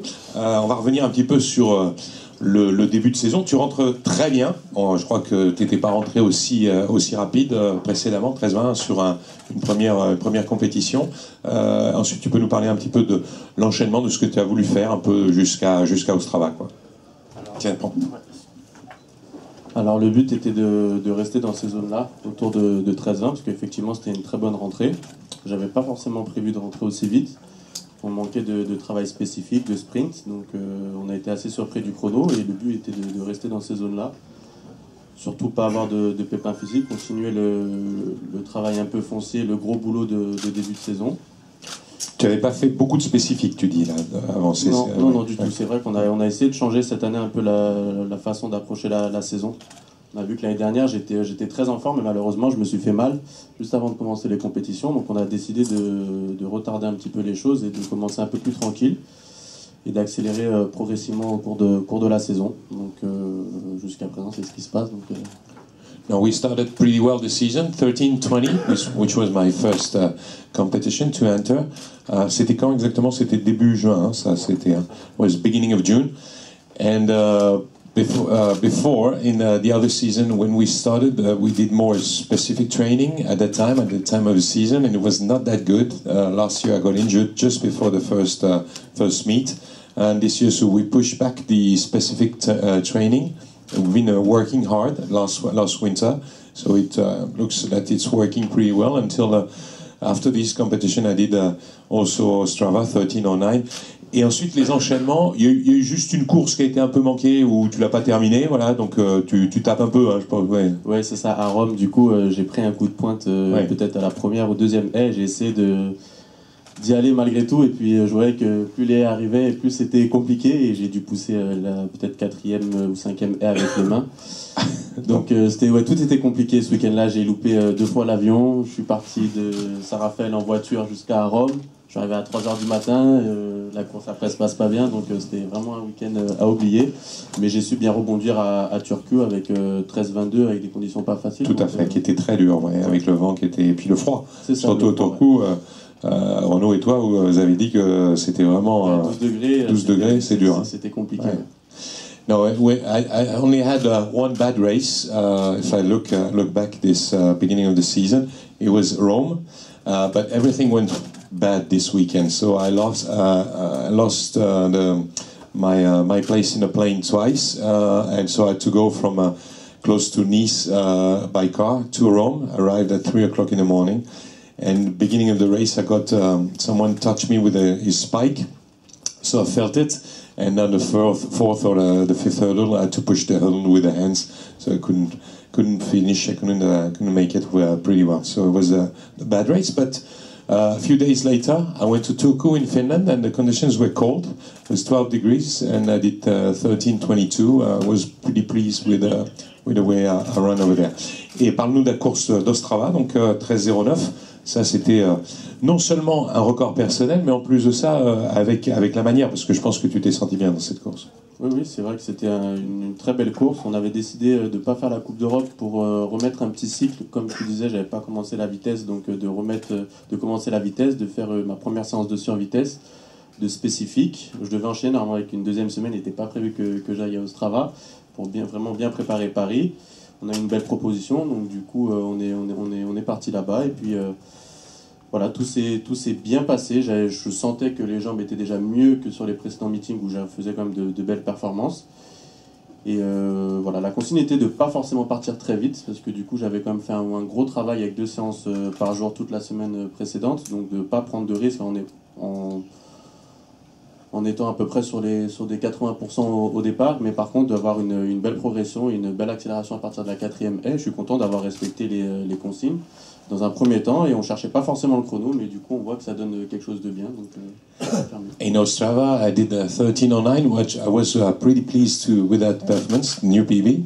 And we, with my coach, we said we didn't want to go to we skipped the team championships in Lille to go back to more specific speed training during a few weeks. That worked pretty well from the beginning. So I had a good proposal to go to run in Ostrava, so I went there. And the goal also in the race was not to start full speed, but just to control and go over the fourth in acceleration and a bit faster after the fourth, which I did. I was pretty pleased with the information that I got from my coach, and I just made the right race, 13:09 at the time. Sans opposition, tu étais vite devant. Avec opposition, tu sens que tu peux faire une course encore peut-être plus rapide, non? Oui, alors là déjà pour avoir discuté avec mon père, le coach, la consigne pour Paris est de reproduire la même course avec une accélération juste un peu plus tôt. Donc du coup là on voit que jusqu'à la 4 je reste en contrôle, et justement le fait d'être un peu trop en contrôle me fait toucher la 4e F parce que je suis pas forcément sur mes vraies allures. Donc là essayer d'accélérer peut-être aux alentours de la 2e haie, tout en finissant aussi bien, et je pense que le chrono déjà d'une pourra descendre, même si l'objectif n'est pas forcément de viser le chrono. Là on est dans une Diamond League, c'est vraiment la place. On voit qu'il y a Omar qui a été très très rapide au championnat de Jamaïque, tous les mecs derrière sont aussi très rapides, même si je suis passé 2e performeur mondial de pas grand chose. Donc voilà, confirmer surtout, et se faire plaisir devant tous les Français. So the work went well even after this. So the goal for Paris meet is to reproduce such a race, maybe to get a bit faster right from the second hurdle, so not after the fourth. I saw that on the fourth hurdle in Ostrava I was like making a little mistake because I was not on my full speed, I was not on the right speed. And so in Paris, the goal is to start clean and to start speeding after the second, right after the second. But the main goal in Paris is not the time. The time will come. It will be the place. So it will be important. Now I'm second in the world, but not from far. So there is a big field. It will be a tough race anyway. Ça, c'est quelque chose que tu avais un petit peu envisagé. Ça se passe pour l'instant très très bien. L'objectif, j'imagine, avec les compétitions qui vont venir, c'est peut-être de te rapprocher des 13, voire de voir en dessous, même si c'est au fond de ta tête. Mais le but ultime, l'objectif, ça reste les championnats du monde, non? Oui, c'est clair que le but ultime reste les championnats du monde. Après, clairement, quand on voit ma course d'Ostrava, pour toutes les personnes qui ont pu la regarder, m'ont dit que clairement je les avais dans les jambes, parce qu'on voit que le début de course est loin d'être mon meilleur. La fin est vraiment bonne, mais encore une fois, voilà, il n'y a pas tout l'enjeu qu'il peut avoir et l'envie d'un championnat ou d'un meeting Diamond League en France à Paris. Donc voilà, je sais que je les ai dans les jambes, c'est moins de 13 secondes. Après, on peut les avoir dans les jambes et ne jamais les sortir. Donc il ne faut pas trop se prendre la tête là-dessus, faire les courses, aller chercher la gagne sur chaque course, et je pense que le chrono viendra. Et la forme arrivera quand il faudra pour les championnats du monde. My main goal is the main target, of course, is the World Championships. To be performing before it will be interesting. Everybody who saw the race in Ostrava said, well, you were not in full speed from the beginning. We saw that, so you get 13 seconds. But I'm not thinking too much about the 13 seconds. It will come. The time will come anyway. But keep on working, and the shape is important to have the right shape at the World Championship. So we'll go for that. On va leur laisser poser des questions. Tu es en 7 appuis au début? Tu rentres en 7 appuis. Hein? Seven strides on the first hurdle. Who wants to start? Shahid. Il y a beaucoup de concurrence très élevée sur ta discipline. Comment vous vivez entre vous au quotidien? Est-ce que tu dirais que vous êtes proche, pas proche? Comment ça se passe? En France ou à l'étranger? En France surtout, oui, pardon. Ouais, c'est ce que j'avais posé comme question. Ouais. What's the relationship that you have in France with all the other hurdlers? Alors du coup, très bien. Je pense que la concurrence fait qu'on se tire tous vers le haut. Là, malheureusement, cette année, il y a un peu de casse. Donc c'est ce que j'expliquais à Ostrava. Parfois, ça peut avoir l'effet inverse, le fait d'avoir trop de concurrence. On essaye d'en mettre un petit peu plus à l'entraînement et ça nous amène à la blessure. Moi, je pense que c'est ce qui m'est arrivé l'année dernière. Je voulais être un peu plus fort alors que j'étais déjà très costaud à l'entraînement. Et je suis passé à côté, donc cette année j'ai essayé de ne pas refaire la même erreur et ça marche. Maintenant, oui, après, comme je disais, on n'est pas les meilleurs amis du monde, mais on se respecte en tant qu'adversaire et on espère toujours amener l'équipe de France au plus haut et être toujours les trois sur la boîte devant tous les autres. We're working hard, all of us. Even this year there are some guys injured. We have a lot of respect between us. We're not the best friends, as I said, but there is a respect, and we try to push each other to be better. This is for the best of the French team. So I like this concurrence. This year some guys are injured. Last year it was me. So it's changing. I hope to have everyone. Ça serait bien d'avoir tout le monde parce que c'est du niveau des États-Unis là sur en France. Oui, tout à fait. Je pense qu'on peut même être au-dessus du niveau des États-Unis et ça serait vraiment bien d'avoir une fois tout le monde au championnat de France déjà pour commencer. Et réussir, pour ma part, à gagner avec tous les mecs présents. Right, that will be a great thing to have everybody at the French Championships because if we're together, we like c'est 5 pratiquement qui peuvent rentrer. Five hurdlers, even better than the US hurdlers. If you look at the ranking, the times, this never happened. So I would love to have all these guys together with me at the French Championships and to win the race. Yes. Darian, what made your race in Ostrava so special? Qu'est-ce qui a fait que la course à Ostrava était spéciale pour toi, était particulière? Je pense que la semaine d'entraînement a fait que j'arrivais beaucoup plus en forme que les précédents meetings.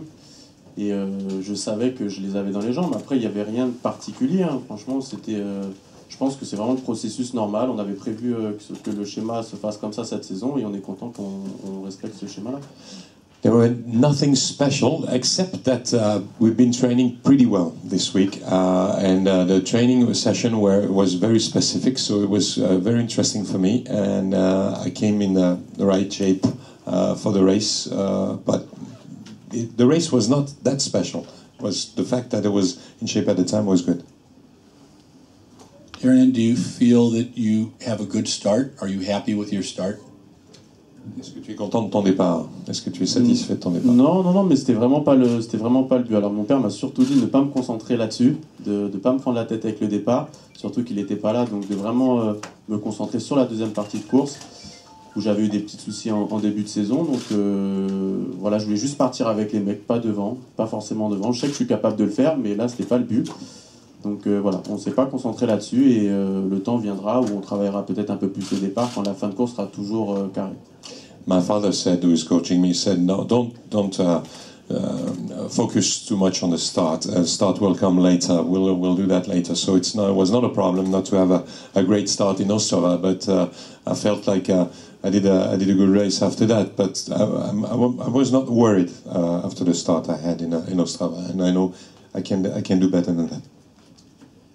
Une question justement sur ton père qui te coach, c'est assez commun dans certains sports comme le tennis par exemple, mais en athlé, de mon point de vue, c'est rarissime. Est-ce que c'est facile de switcher du coach, du papa? Est-ce qu'il y a des jours un peu délicats? Comment ça se passe? Comment tu l'appelles, coach? Non, même pas. J'étais en train de réfléchir, mais... Daniel? Ouais, c'est pas pour moi, mais comme ça. Mais du coup... Non, moi, je pense que c'est assez facile. Hein. Du coup, on s'entend très bien, que ça soit à l'entraînement ou en dehors.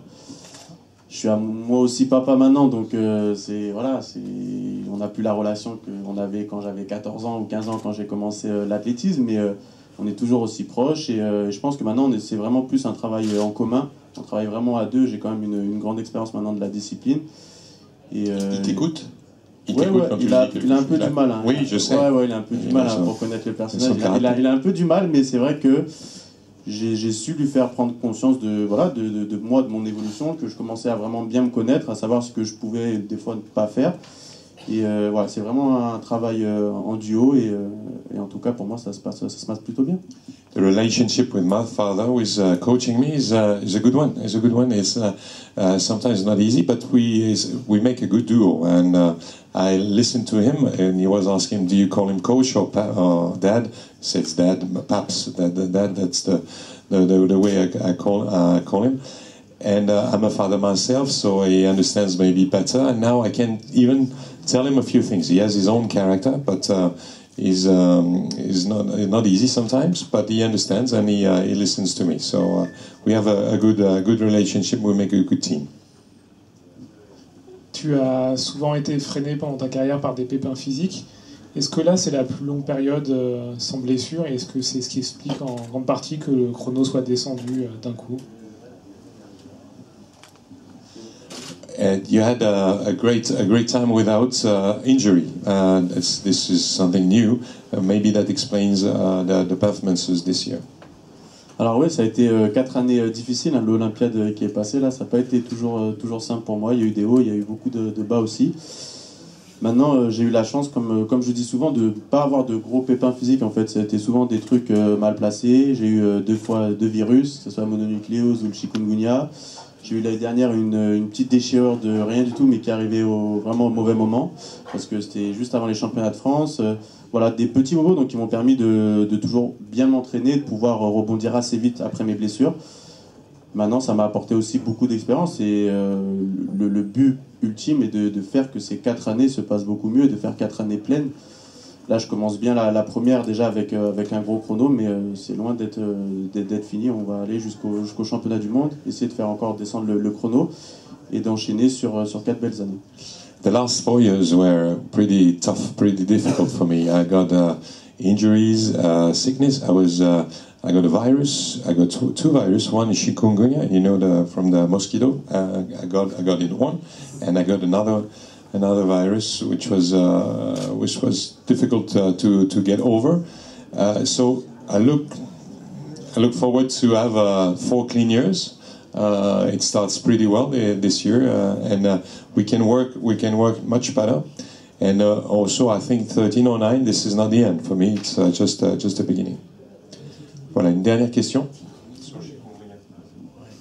Ton travail avec Teddy, ça a commencé quand? Qu'est-ce qui t'apporte? Est-ce que tu peux nous dire si un jour on va le revoir aussi sur un sautoir, parce qu'il ne veut pas en parler. Cool. What's your? Can you talk about your relationship with Teddy Tango? What does it bring to you, and can we see him back on track? Alors notre relation elle a commencé en termes de coach Teddy a commencé en 2012. Du coup juste avant mon précédent record, avant les Jeux Olympiques de Londres. Et du coup oui, il m'apporte beaucoup de choses parce qu'il a quand même une vision très précise de où je dois progresser, parce que du coup on s'entraîne souvent ensemble. Il a de très grandes compétences dans le domaine de la préparation physique et de la musculation, donc ça se passe vraiment super à ce niveau-là. Et pareil que la relation que j'ai avec mon père, on est vraiment un duo aussi, et même un trio, parce que du coup on travaille vraiment tous les 3 ensemble, et on est vraiment dans une démarche de chercher toujours à faire le mieux possible. Maintenant, concernant son retour à la piste, je pense que c'est lui le principal concerné qui en dira bien plus que moi, mais je me fais pas de soucis. I just have a relationship with him in terms of coaching, because he's advising me sometimes since 2012. This was the year of my last PB, 13-15, and he's giving me some advice, and we're going well together. We have a duo, I can say even a trio, because he's also going on well with my father. And so he has a lot of knowledge about the physical training, and it helps me on that track for being a better hurdler. Dernière question. One more? No more? Merci beaucoup. Thank you. Merci Garfield.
Le meilleur performeur mondial du lancer du javelot avec des performances, encore une fois, à plus de 90 mètres. Performance is over 90 meters. We have Thomas Röhler here with us. So wait 1 minute for you to come. We'll start. On va commencer. And you can ask your questions later. Feel free to join us. Thomas, welcome. Thank you. Herzlich willkommen here in Paris. But we'll make it in English. My job. De rien. How is your French? Very bad. I don't have any. So. You don't have any. You have to practice when you come here to That's true. That's true. Well, we've seen you throwing pretty much this year already, and having good performance. How do you feel coming to this meet? Yeah, I'm feeling good. I'm coming straight from a really good competition with 2 throws over 90 Ostrava, yeah. From Ostrava. It's just 2 days ago now, so body is still resting, but until tomorrow it's still time, and I'm feeling good to throw far. It's like javelin throwers. You like sprinters. You can have 3 days in between meets. Doesn't make any problem. You can't do it over the whole season. Mm-hmm. There's not so many meets that we could go to, but you also need to rest to get a nice structure. And right. All in all the big meets now are big training for London, so we can do it. And you're choosing specifically your program early in time, also adjusting the training in between. How was the training session, for example, this winter? How was it for you? Yeah, the winter and the summer is so much different in the track and field and the javelin also. We're trying to stay away from the javelin, do a lot of general fitness, lots of CrossFit stuff. We're doing gymnastics once a week. Why gymnastics? It's good for the body control. Uh-huh. In the javelin, you need to react in just a bit of a second, and it's the same in gymnastics. It's complex movements you need to do, you need to remember. The mind needs to work well, and it really helps us with the technique later on when we start again with the javelin. On travaille spécifiquement, effectivement, notamment l'hiver un peu plus différemment de l'été, et notamment certaines techniques de la gymnastique. Pourquoi? Pour avoir le contrôle du corps, et qui nous permet justement, comme c'est très spécifique sur le javelot, une pose de pied mal faite, eh bien, on est moins bien, et donc on travaille cet aspect de la gymnastique qui nous amène à faire de bonnes performances. If you're looking at the past years, have you changed something in your training this year? I'm always changing a little bit. Yes.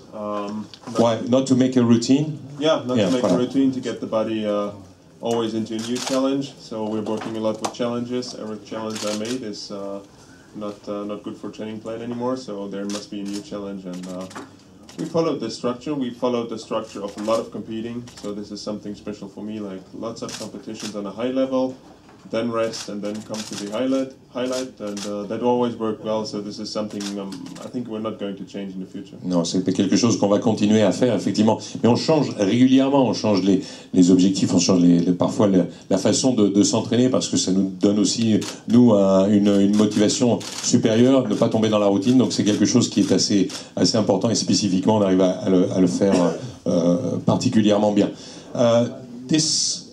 This year, there is no injury. This is something sometimes which high-level athletes have to face, and especially in javelin, your arm and even the back can be in trouble. It's a risky event. We have 1 ton of pressure on the left foot on the block, so you need to be prepared. But when the preparation is well and you listen to your body, so this is, I think, the most important point: to listen to the body, hear what the body is saying, and then also stop at a certain point. And we've seen competitions like in Finland when I took it easy, or skipped some rounds because it's cold outside or something. So this is why we're also concerned about the weather and conditions a little bit. But at the end, if you draw into a competition, if you come there, you want to go for a big performance. Oui, effectivement, c'est un sport à risque, un sport qui est très demandant de ce point de vue-là, et qui peut nous amener à des blessures. Donc on fait très attention, notamment quand on va, bien sûr, à l'entraînement, mais aussi en compétition. Il m'est arrivé en Finlande, parce que les conditions n'étaient pas très bonnes, notamment en question de froid, eh bien de sauter des jets, de ne pas les effectuer, de se préparer pour le suivant, et d'être en conditions, lorsque voilà, de bien rester chaud et de ne pas faire de bêtises de ce point de vue, parce que on fait attention à notre corps. Talking about the performances, what are you pleased of this year? What is something yet you feel that you have been progressing? En parlant des performances, qu'est-ce qui te plaît cette saison? It's about distance this season. So I started with a 93-90, which is big throw. Big throw, historical.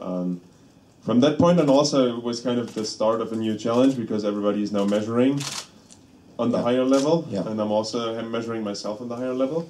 But coming from the last competitions over and over, I'm proving myself right on the 90-meter level. And this is. You want to be consistent on that level? Yeah, that was my goal over the years. So I had years constantly over 85, over 87, and now there's that next step, and I'm really pleased with this. Oui, non, les gros jets sont venus assez tôt dans la saison, donc j'étais assez satisfait de ce point de vue-là. L'idée, en fait, c'est comme chacun, eh bien, on se met des objectifs et des challenges, et donc c'est d'être régulier. L'année dernière, c'était 85, il y a 2 ans, 85 mètres, puis 87 mètres. Là, cette année, c'est 90. Donc voilà, on essaie de rester régulier à ce niveau de 90 mètres. Except one competition, which was the team competition, it didn't work well. Ça n'a pas bien marché lors des championnats d'Europe par équipe. Hein? But it was not a problem. Germany won. Yeah, right. Germany won. It was about the team, and honestly, we never planned this competition. So at the beginning of the season, we were thinking that it could be good motivation for. Like Germany has so many good javelin throwers at the moment, so we were quite sure that it's a good motivation for someone that will not make it to the Worlds. And I will for sure make it to the Worlds, and so we were not planning with this, and then it was quite windy, rainy, we were sitting very long in the call room, so I had to take it a little more easy and not to risk anything, and then to come back and throw far. Oui, la seule compétition qui n'a pas fonctionné, c'est le championnat d'Europe par équipe où effectivement on pensait pas le faire, cette compétition, c'était pas sur le programme au départ, et en fait on pensait qu'un autre athlète, parce que l'Allemagne a de très bons lanceurs de javelot cette saison, et donc on pensait qu'un autre athlète qui peut-être ne ferait pas les championnats du monde pourrait participer à cette compétition, et puis en fin de compte on a pris la décision de la faire. Les conditions n'étaient pas top, pas facile, je suis resté longtemps en chambre d'appel, et puis voilà, j'ai pas pris de risque, donc j'ai pas forcé particulièrement. I will open to the floor for questions. Yes. Hello, Thomas. You told us in Doha you were in pretty good shape, but you hadn't been doing a lot of throwing at the time, and then you just popped at 93 meters. How much did that surprise you? Well, the training before Doha was, like we said, based on grass, based on technical issues, and now we did, coming into the season, the throwing happened in the competitions. So coming from the 93, we didn't went into training and did the throwing we were maybe planning for training. We just immediately started competing in a heavy rate, like in many competitions, in a short period of time, and by that we were able to stabilize the level. Oui, non, on en avait parlé, on s'était entraîné spécifiquement sur l'herbe. Hein. On va essayer l'idée, c'était d'avoir un bon niveau, être régulier à ce niveau-là, mais c'est vrai que la performance était belle et on essaye maintenant de se stabiliser à 90.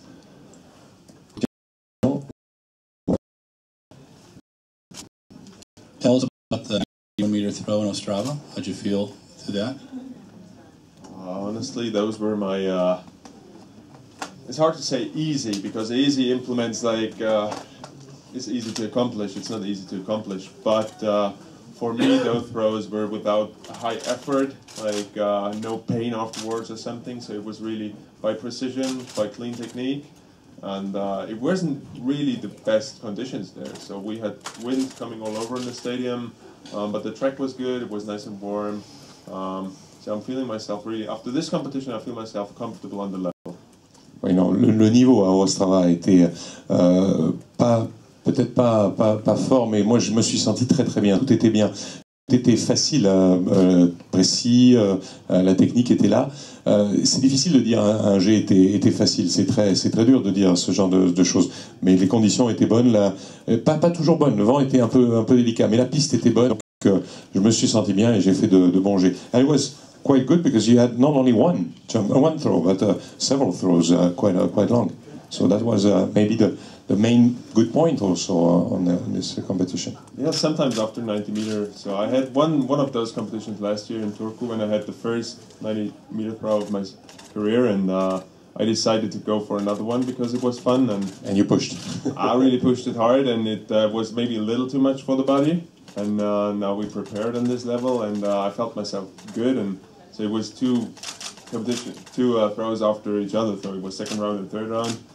And I was just enjoying it. You can stop after 91, but if you one day want to go further, you need to. And you need to in major championships. Someone can throw far. So you need to. Et effectivement, ce genre de compétition est intéressante parce que on était relax. La première fois que j'avais fait 90 mètres, j'ai voulu le reproduire. C'était à Turku l'année dernière. C'est la première fois que j'ai dépassé 90 mètres. J'avais envie de recommencer ce jet. Donc j'ai bien sûr poussé un peu, forcé, et le jet était moins bon. Dans ces cas-là, il y a même un risque. Alors que là, sur Ostrava, la compétition d'Ostrava, tout semblait vraiment simple. Je l'ai refait au deuxième et au troisième essai. Yes.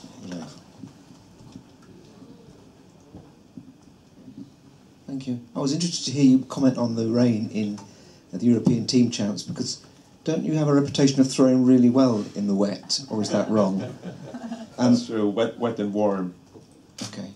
Or is wet and cold? And I'm really not a fan of wind, so my body reacts to wind. I have no idea why. So I'm not old, but if it's windy outside or if it's windy in training, I feel more tired rather than when it's still and cold. So what are the ideal conditions for you, and do you have ambition?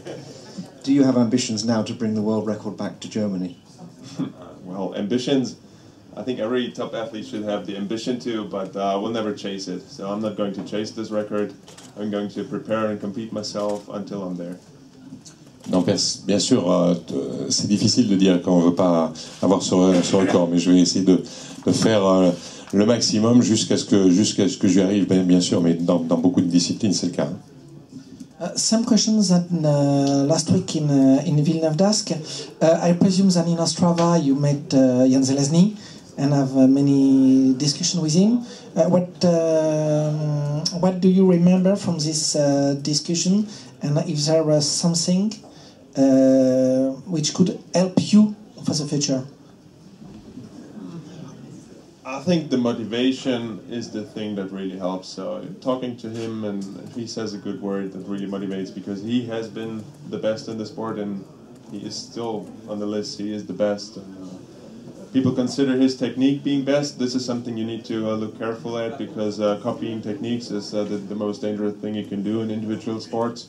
So I'm not going to start copying, but he commented on my throws, and he's been team captain of Team Czech, so he was standing in the competition and also looked at my throws a little bit. For sure, he wasn't. What did he say? What did he say? He said, "I'm doing good actually," and he invited me to break his stadium record first next year, which is actually 94 something, 94.60 something, and he set the world record one day. He said in the press conference that his world record will one day be gone, but he will never say that Tom is going to do it. He will never put me under pressure. He's a coach, and he's a really friendly person also to me, and he will never put me in the position like next year Tom is going to come and break my record, because this is going to put me in the pressure, and I'm not putting myself in the position. Also, he will never put me in the position, but he will say like, "You're in a good way." Oui, non, il m'a dit de bonnes choses, et il faisait des commentaires, il était avec l'équipe tchèque, et donc c'était assez sympa la façon dont il me parlait sur les différents jets. Oui, c'est quelqu'un pour qui j'ai un respect énorme, et c'est vrai qu'on a une bonne relation, et il m'a dit tout simplement: tu peux battre mon record l'année prochaine, pourquoi pas 94 mètres 60, le record du stade, ça serait une bonne chose. Mais il m'a pas dit tu vas battre le record. Oui, il a dit en conférence de presse mon record du monde va être battu. Il a pas dit Thomas va battre mon record du monde. Et donc c'est quelque chose, il me mettrait pas la pression, parce que c'est vrai que c'est une pression supplémentaire quand un garçon comme ça vous dit ça, et donc c'est pas une très bonne chose. Et il sait très bien, comme c'est un coach, il sait très bien justement parler aux athlètes, et il ne l'a pas dit, donc j'ai aussi beaucoup de respect pour lui par rapport à ça. One more.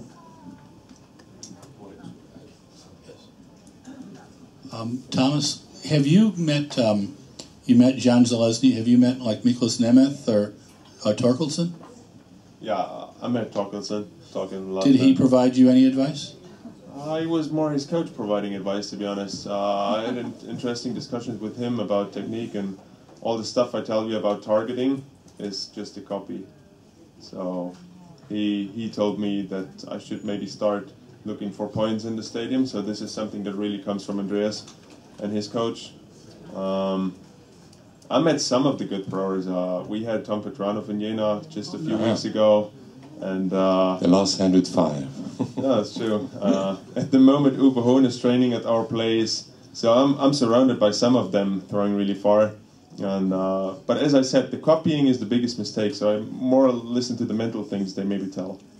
Oui, non, they will hide it in their telling. So it's just good listening. Oui, plus que Torkelsen, c'est son coach aussi qui m'a dit certaines choses, et donc c'était extrêmement intéressant de les entendre, notamment sur des points spécifiques, de viser un point sur le stade particulier pour pouvoir justement être dans la bonne cible. On parlait de beaucoup de cibles, on a beaucoup parlé de cibles, et là-dessus effectivement il y a une reproduction qui est intéressante à faire. Uwe Hohn s'entraîne aussi sur notre stade, donc c'est intéressant. J'ai rencontré aussi Tom Petranov, j'ai rencontré beaucoup de grands champions, et ils m'ont effectivement aussi parlé. Maybe some rain tomorrow, maybe some warm weather. So what is the goal if you have one? Stay overnight. I wanted to. I was checking the track this morning. Looks hard, looks good. You always know what's up when you throw the first throws, and after warm-up you know more. The stadium is really open, so hopefully the wind is not crashing the game. So I want to have a fair competition, whatever it is, whatever kind of wind. It should be steady wind. And then I'm aiming for 90 meter again, sure, but we all know it's a javelin. We cannot expect it every day, but I'm trying to.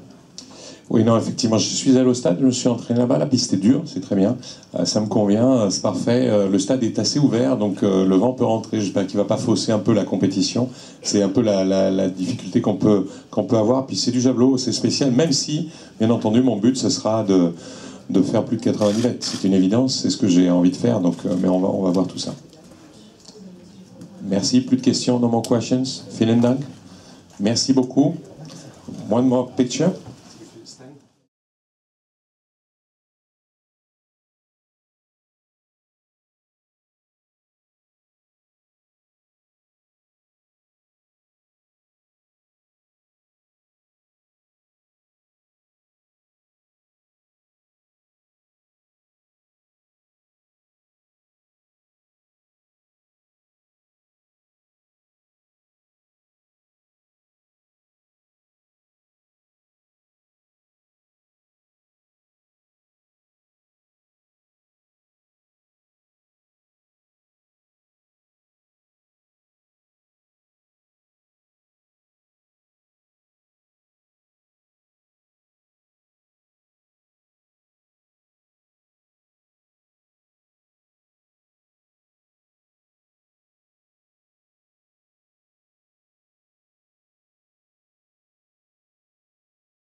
Thank you.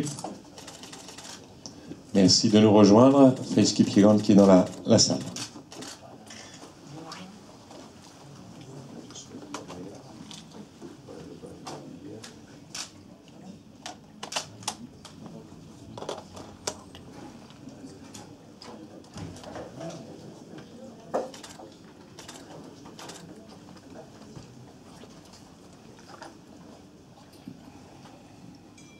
We'll start.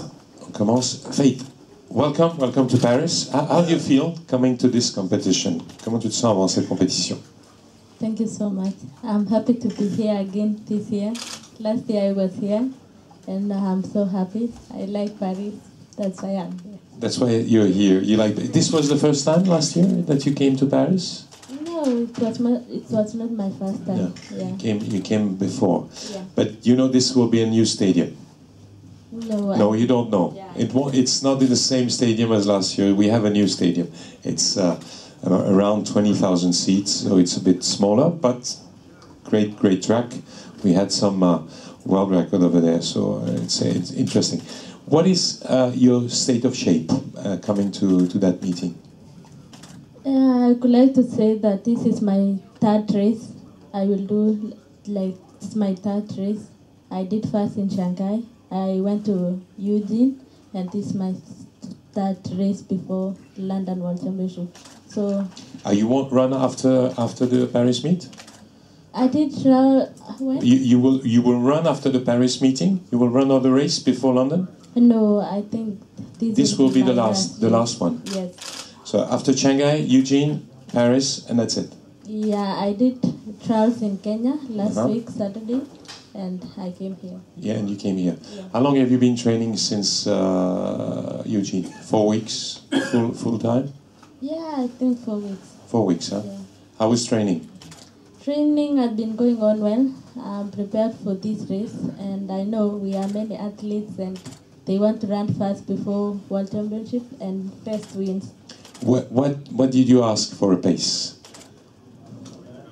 No, it's just to test how the shape is and to focus for World Championship, because I know this will give us more information how to do training towards World Championship. To the World Championships. Ouais, ce qui va nous permettre, cette course va nous permettre bien entendu de nous donner des informations en vue des championnats du monde. Donc je le rappelle, 3e et dernière course de la saison et plus rien avant les championnats du monde de Londres. And if you're not pleased with the race tomorrow, will you maybe try to put another race in between London and now? I think the race I'm going to do tomorrow will give me feedback to go back to do training towards World Championship, because I know 1 month is not long for World Championship, so the preparation matters. Yeah.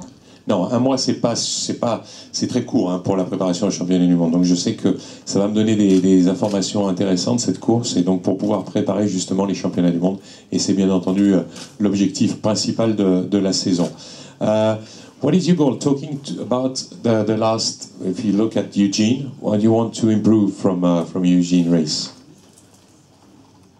Yeah, I know tomorrow. I don't know what is the time for tomorrow, but I know it is our first time in the new track. I have not been there, so I don't know if it is fast or. Can be a good track for middle distance, yeah.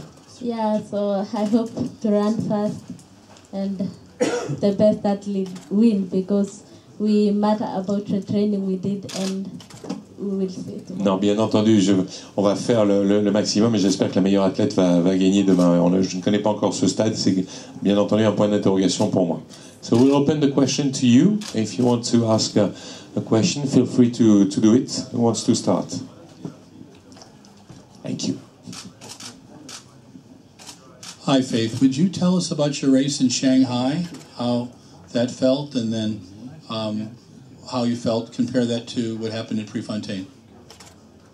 Yeah, Shanghai, it was good race there. We had a good race there in Shanghai, so it was my first season. I started my season there, and it was fantastic.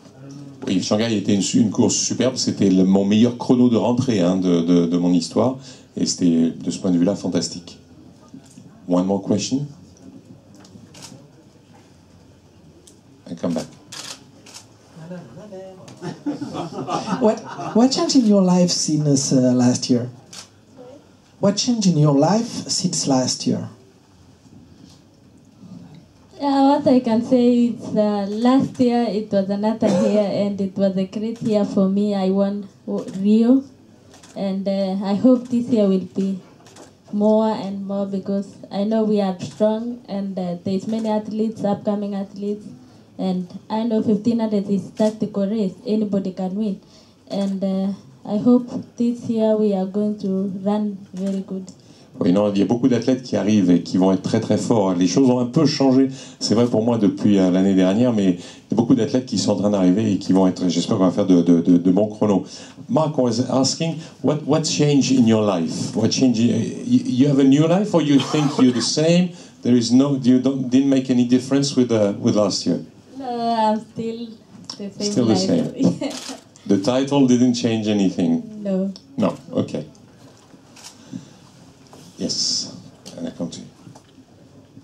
When you went back home after Rio, was there a celebration? Did your neighbors and friends congratulate you? How was that?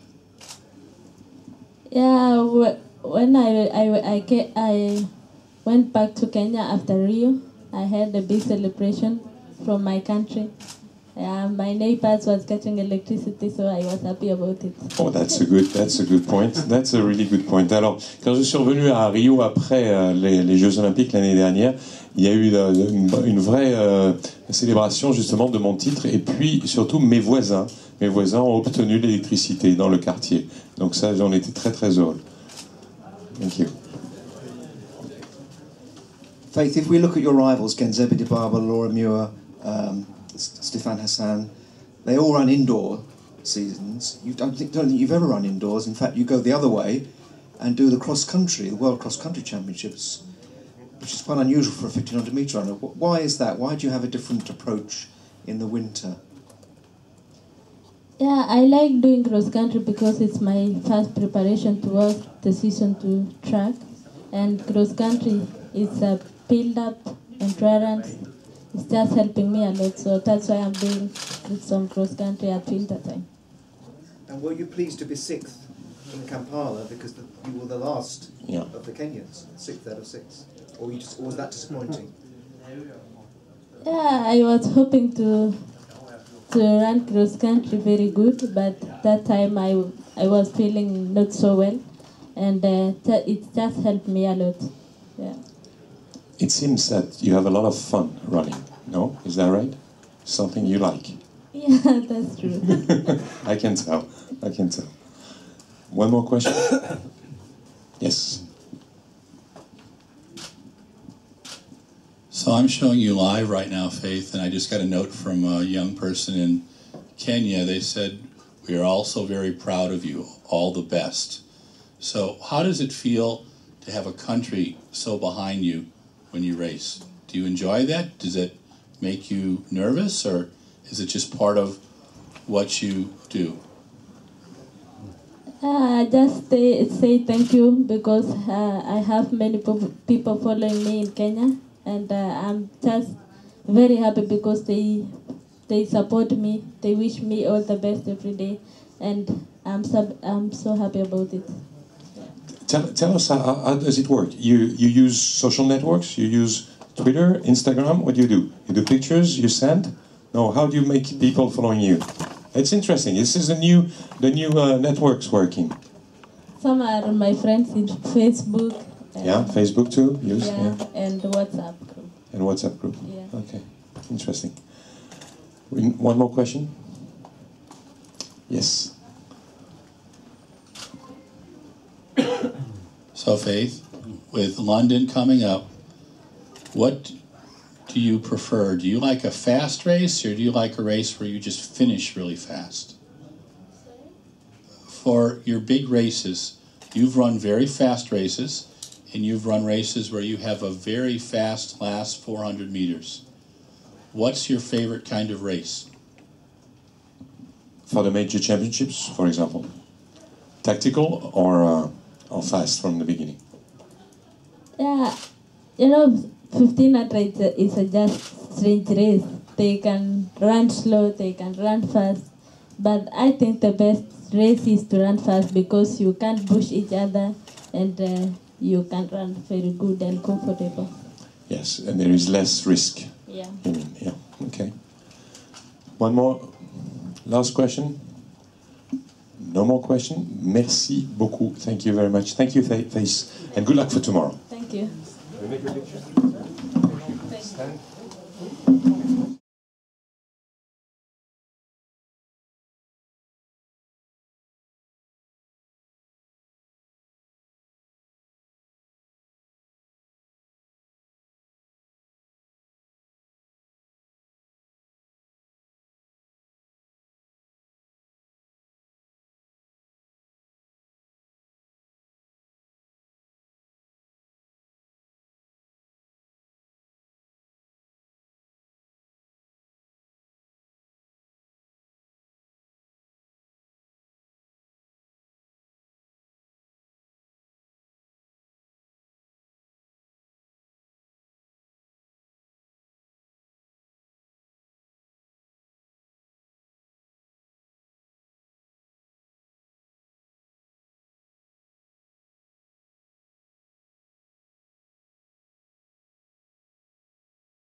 Thompson is with us, please. In the main interview room. Thank you.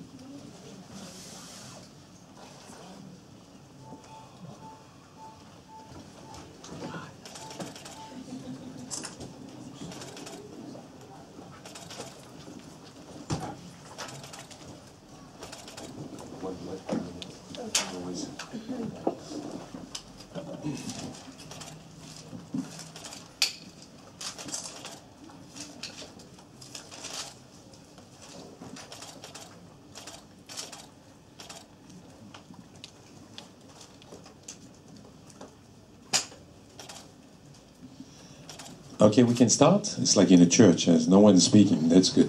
Everybody's listening. Perfect. Elaine, good to see you. How are you coming back to Paris? Very nice to be back. Nice to have me here.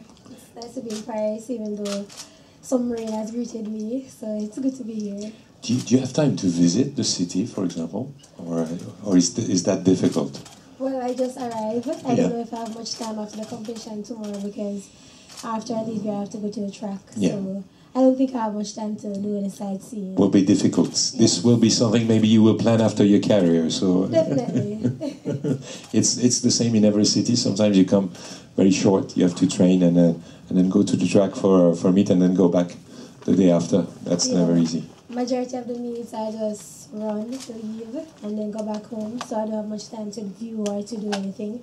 But definitely, as you said, after my track career, I can try to explore and see much more as I can. Some city you've seen a little bit, you want to see more. Yeah. You want to choose for that.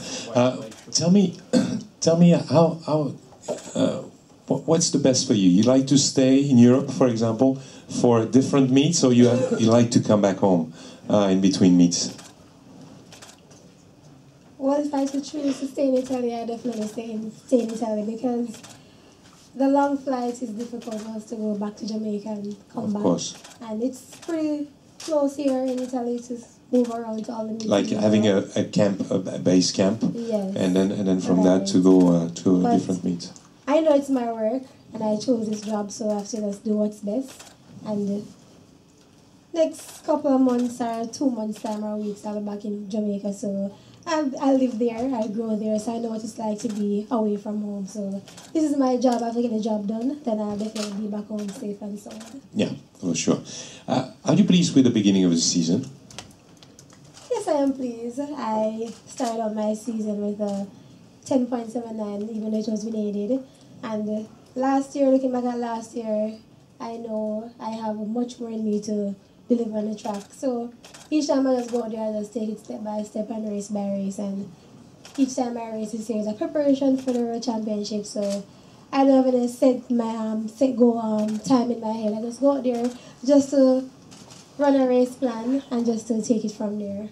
And did you change something on your training this year compared to last year's?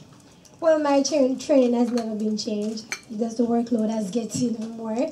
But the training is never... You mean you work harder? Yes, I push myself harder. Yeah. But the work still remains the same. Still the same. There is no routine in training, no? No routine. Routines are still the same. Okay, that's something good. So that means you were prepared for the timing of the beginning of the season. Was it the right timing that you've been programming this winter?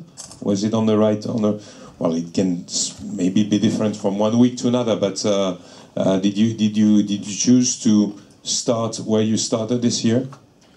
No, I did not choose. It just happened because, as I said, I was putting in the work. When I get back home, I started training about 3 weeks after, so it didn't plan. It just happened. And you knew it was the right time to start performing. Yes, as I said, training is a preparation for each race that I have. So the season is long, so our training is even along with the season. So we train based on how we're going to compete and our workload based on how we're going to compete in the season, because we don't train as a collegiate or in high school. We train as a professional athlete. So our season is different from everybody, even though we open early in the season, because my first race was in, I think it's January, right? So our season is different from everybody else, and I opened with 400. Even God like You opened with a 400. Right, so. Were you pleased with that 400? I was, because I actually PB, so That's good. I was pleased. So our season is different. Efforts, not efforts for nothing. Yes, so it's different from everybody else. So our preparation is just going down, and then hit the World Championship soon. The main goal, the main target, of course, are the World Championships. What events? All of them? Well, this year I'll be doing the 100, and my main focus is just to compete in the 100 and focus on the 100. However, my main focus is to also stay healthy, because it's a couple weeks ahead of us. So my main focus is to get some more training and to stay healthy. What is your program from now to the World Championships? Do you know it already? No, I don't know. Okay, so it can change. No. Yeah, it depends on each competition. You adjust of what's going on. And it's also the decision of the coach is what he has in store. Of course. Right. What is the goal for tomorrow? Oh, the goal for tomorrow is also my first time in Paris competing in 100 meter. My goal tomorrow is just stay focused, stay in my own lane, and just to execute the best I can. With something in mind? No? Tell me.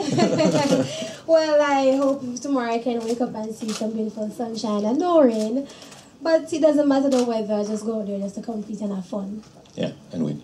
And win. Don't forget this one. Okay, we have some questions from the floor. Yes, please.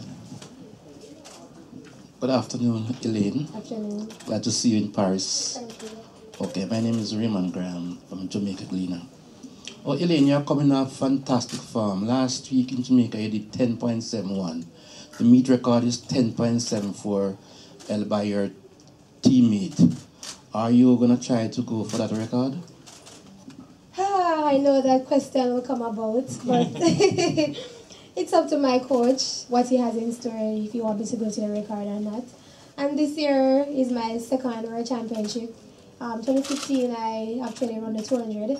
This year I'll be competing in the 100 meters, so my main focus is just to compete in 100 and see what goes down. And I don't think of any time right now. Each time I run, I always surprise myself, even though many persons always say that they knew I had it in me, even though I knew I had it in me, but I always try to surprise myself. I don't think about times or anything, because times always fluctuate. I can run 10.7 last week, and I can run 11.03 this week, so I don't really think about time. Whenever I get the good weather, a good year, I definitely think about the record. Et on battre le record du stade qui était 10,74. Est-ce que vous allez le faire? Vous avez fait 10,71 l'année dernière. Mais je pense pas au temps, je pense pas au chrono, je pense simplement à exécuter correctement la course et donc faire de mon mieux sans penser au temps particulièrement. One more question. Elaine, hello. Why did you decide not to do the 200 in London? Well, it was not only my decision, it was my coach's decision. We just trying to do the 100 this year, and hopefully next year is Commonwealth and the other year is World Championship. We see what goes year by year. As I said, 2015 I only go for the 200. 2016 I doubled that Olympic, and this year I'm only going for the 100. Oui, je reviens un peu sur la question du 200 mètres au championnat du monde. Cette année, je me focalise sur le 100 mètres uniquement. Si on revient un peu sur les différentes années, en 2015, j'avais fait le 200. En 2016, j'ai fait 100-200. Cette année, on se focalise uniquement sur le 100 mètres. Et c'est une décision du coach. One more question? Yes. Hi. We don't really know Manchester, Jamaica, and France. How is it to grow in that Manchester? Could you tell us about your background, stuff like that, a little bit? Well, as a country girl, it is good to grow in a country, because when I was living in Manchester, I didn't know anything about Kingston. The only time I've been into Kingston is when I'm going to the Gibson's Relay or the Boys and Girls Championship. And the country lifestyle is much different from in Kingston, and it's kind of nice and cool because we have a lot of things, like we don't have to go to the supermarket to get yam, banana, and stuff like that. We have everything in the country area that we want. Markets, yeah. Yeah. It's like a market type, so the only thing we go to the supermarket for is like meat. So it's kind of different. We have a river that we go in the summertime. I don't normally go to any other body houses and spend summer. I spend summer right through my entire life at Manchester. I've never been to anywhere else to spend summer. And since I've left Manchester, it's like a different lifestyle in Kingston because I get to see a lot of things. I get to go home more. I get to see more friends. I'm actually more responsible because I'm living by myself. So it's kind of different because when you're at Manchester, when I was back at Manchester, I was living in my garden, my parents. So I was under control. But since I got to go to Kingston and university, Alone, you're not anymore in control? Yes, I was not in control, so I learned to live on my own and be more responsible. Alors la vie, effectivement, à la campagne, à Manchester, c'était un endroit particulier, bien sûr. C'est différent de Kingston. Je ne connaissais pas Kingston jusqu'à ce que j'y aille pour les jeunes compétitions, les compétitions de jeunes et d'autres compétitions. Et c'est vraiment quelque chose de différent. Si vous avez besoin en ville, vous allez au supermarché. Nous, on a tout, marché, tout se passe à côté, à part peut-être parfois la viande, mais on a vraiment tout sur place et c'est une vie différente. Et puis là-bas, sous le contrôle de mes parents, c'est plus facile, c'était bien d'être avec la famille. En revanche, quand je me retrouvais dans la grande ville, et ben là, effectivement, seul, c'était différent. Il fallait se gérer différemment et c'était pas quelque chose d'aussi simple. Voilà, ça répond à la question. Oui. Tu peux ajouter quelque chose? Something completely different. Since you have 2 gold medals, do you think your life changed? I mean, for example, when you're in big airports or in Paris, do people recognize you, or it's still okay for you from day to day? Well, to be honest, some people don't recognize me, but some. And Elaine is still the same Elaine, but the lifestyle has changed, yes, because I cannot just walk normal anymore. And even though some people recognize me and some don't, but the kids recognize me. And I have to be aware of what I do and what I don't do. And things I say or post on social media. So it has been changed. I have to be more responsible of what I do and what I don't do. Oui, non, les choses ont changé, effectivement. La notoriété est différente.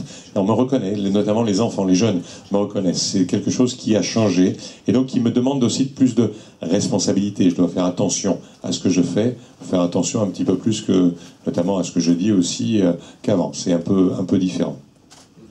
One more question? Yes, Mark. Omar McLeod was telling us about the necklace that his aunt gave him, that he always competes with. We always see you with this black, I don't know what to call it, a necklace or not, but has that got a special significance? Was it given you by a special person? Is it a lucky charm? Tell us about it, please.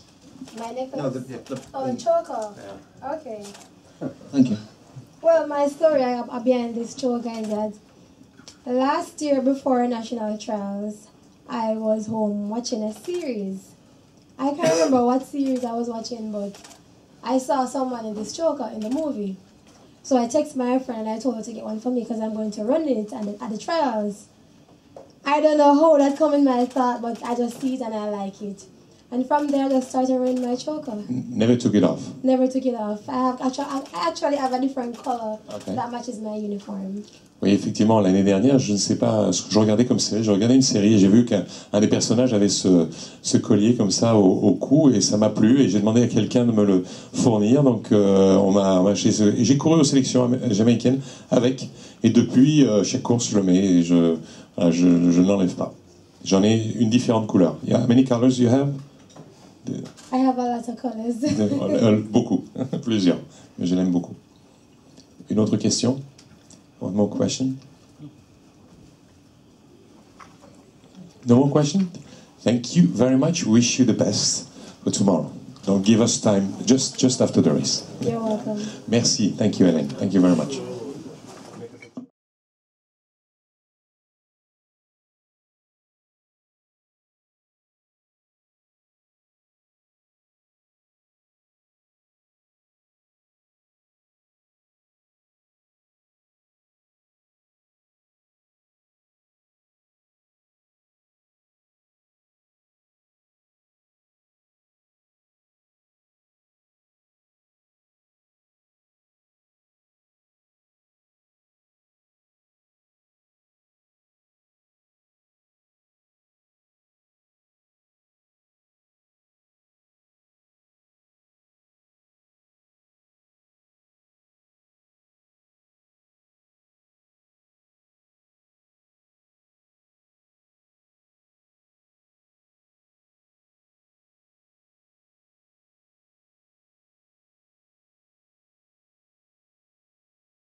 Merci.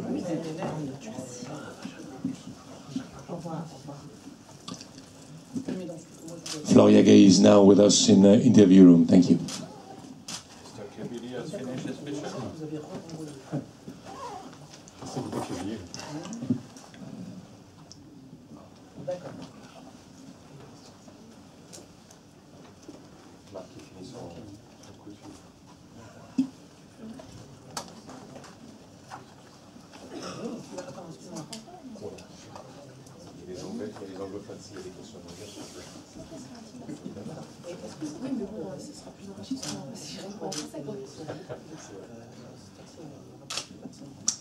Merci d'être avec nous. On va tout de suite donc poser quelques questions à Floria Gueï. Floria est with us.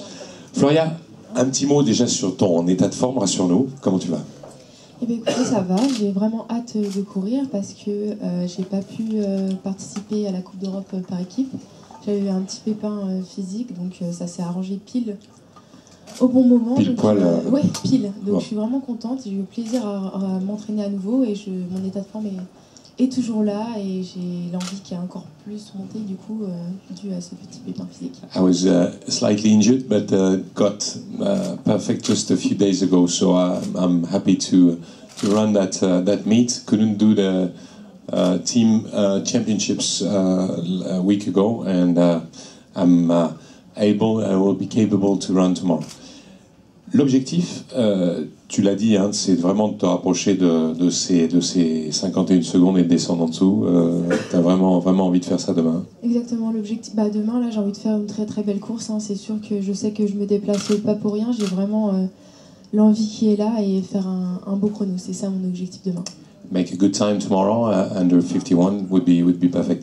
C'est la forme de course que tu as prévue ces derniers temps, on l'a vu, hein, elle a un peu changé. Est-ce que tu peux nous en parler? Comment tu te sens dedans? Est-ce que c'est quelque chose sur lequel tu vas continuer d'appuyer? Alors là, j'attends d'avoir mon coach, en fait, on n'a pas encore fait le point. Donc je sais pas, je pense qu'on va rester quand même sur le schéma que je connais le mieux parce que j'ai envie de me faire plaisir là et d'utiliser un schéma que je connais très bien pour faire un excellent chrono. Donc le schéma que tu connais le mieux, si je dois résumer, c'est je pars tranquille et...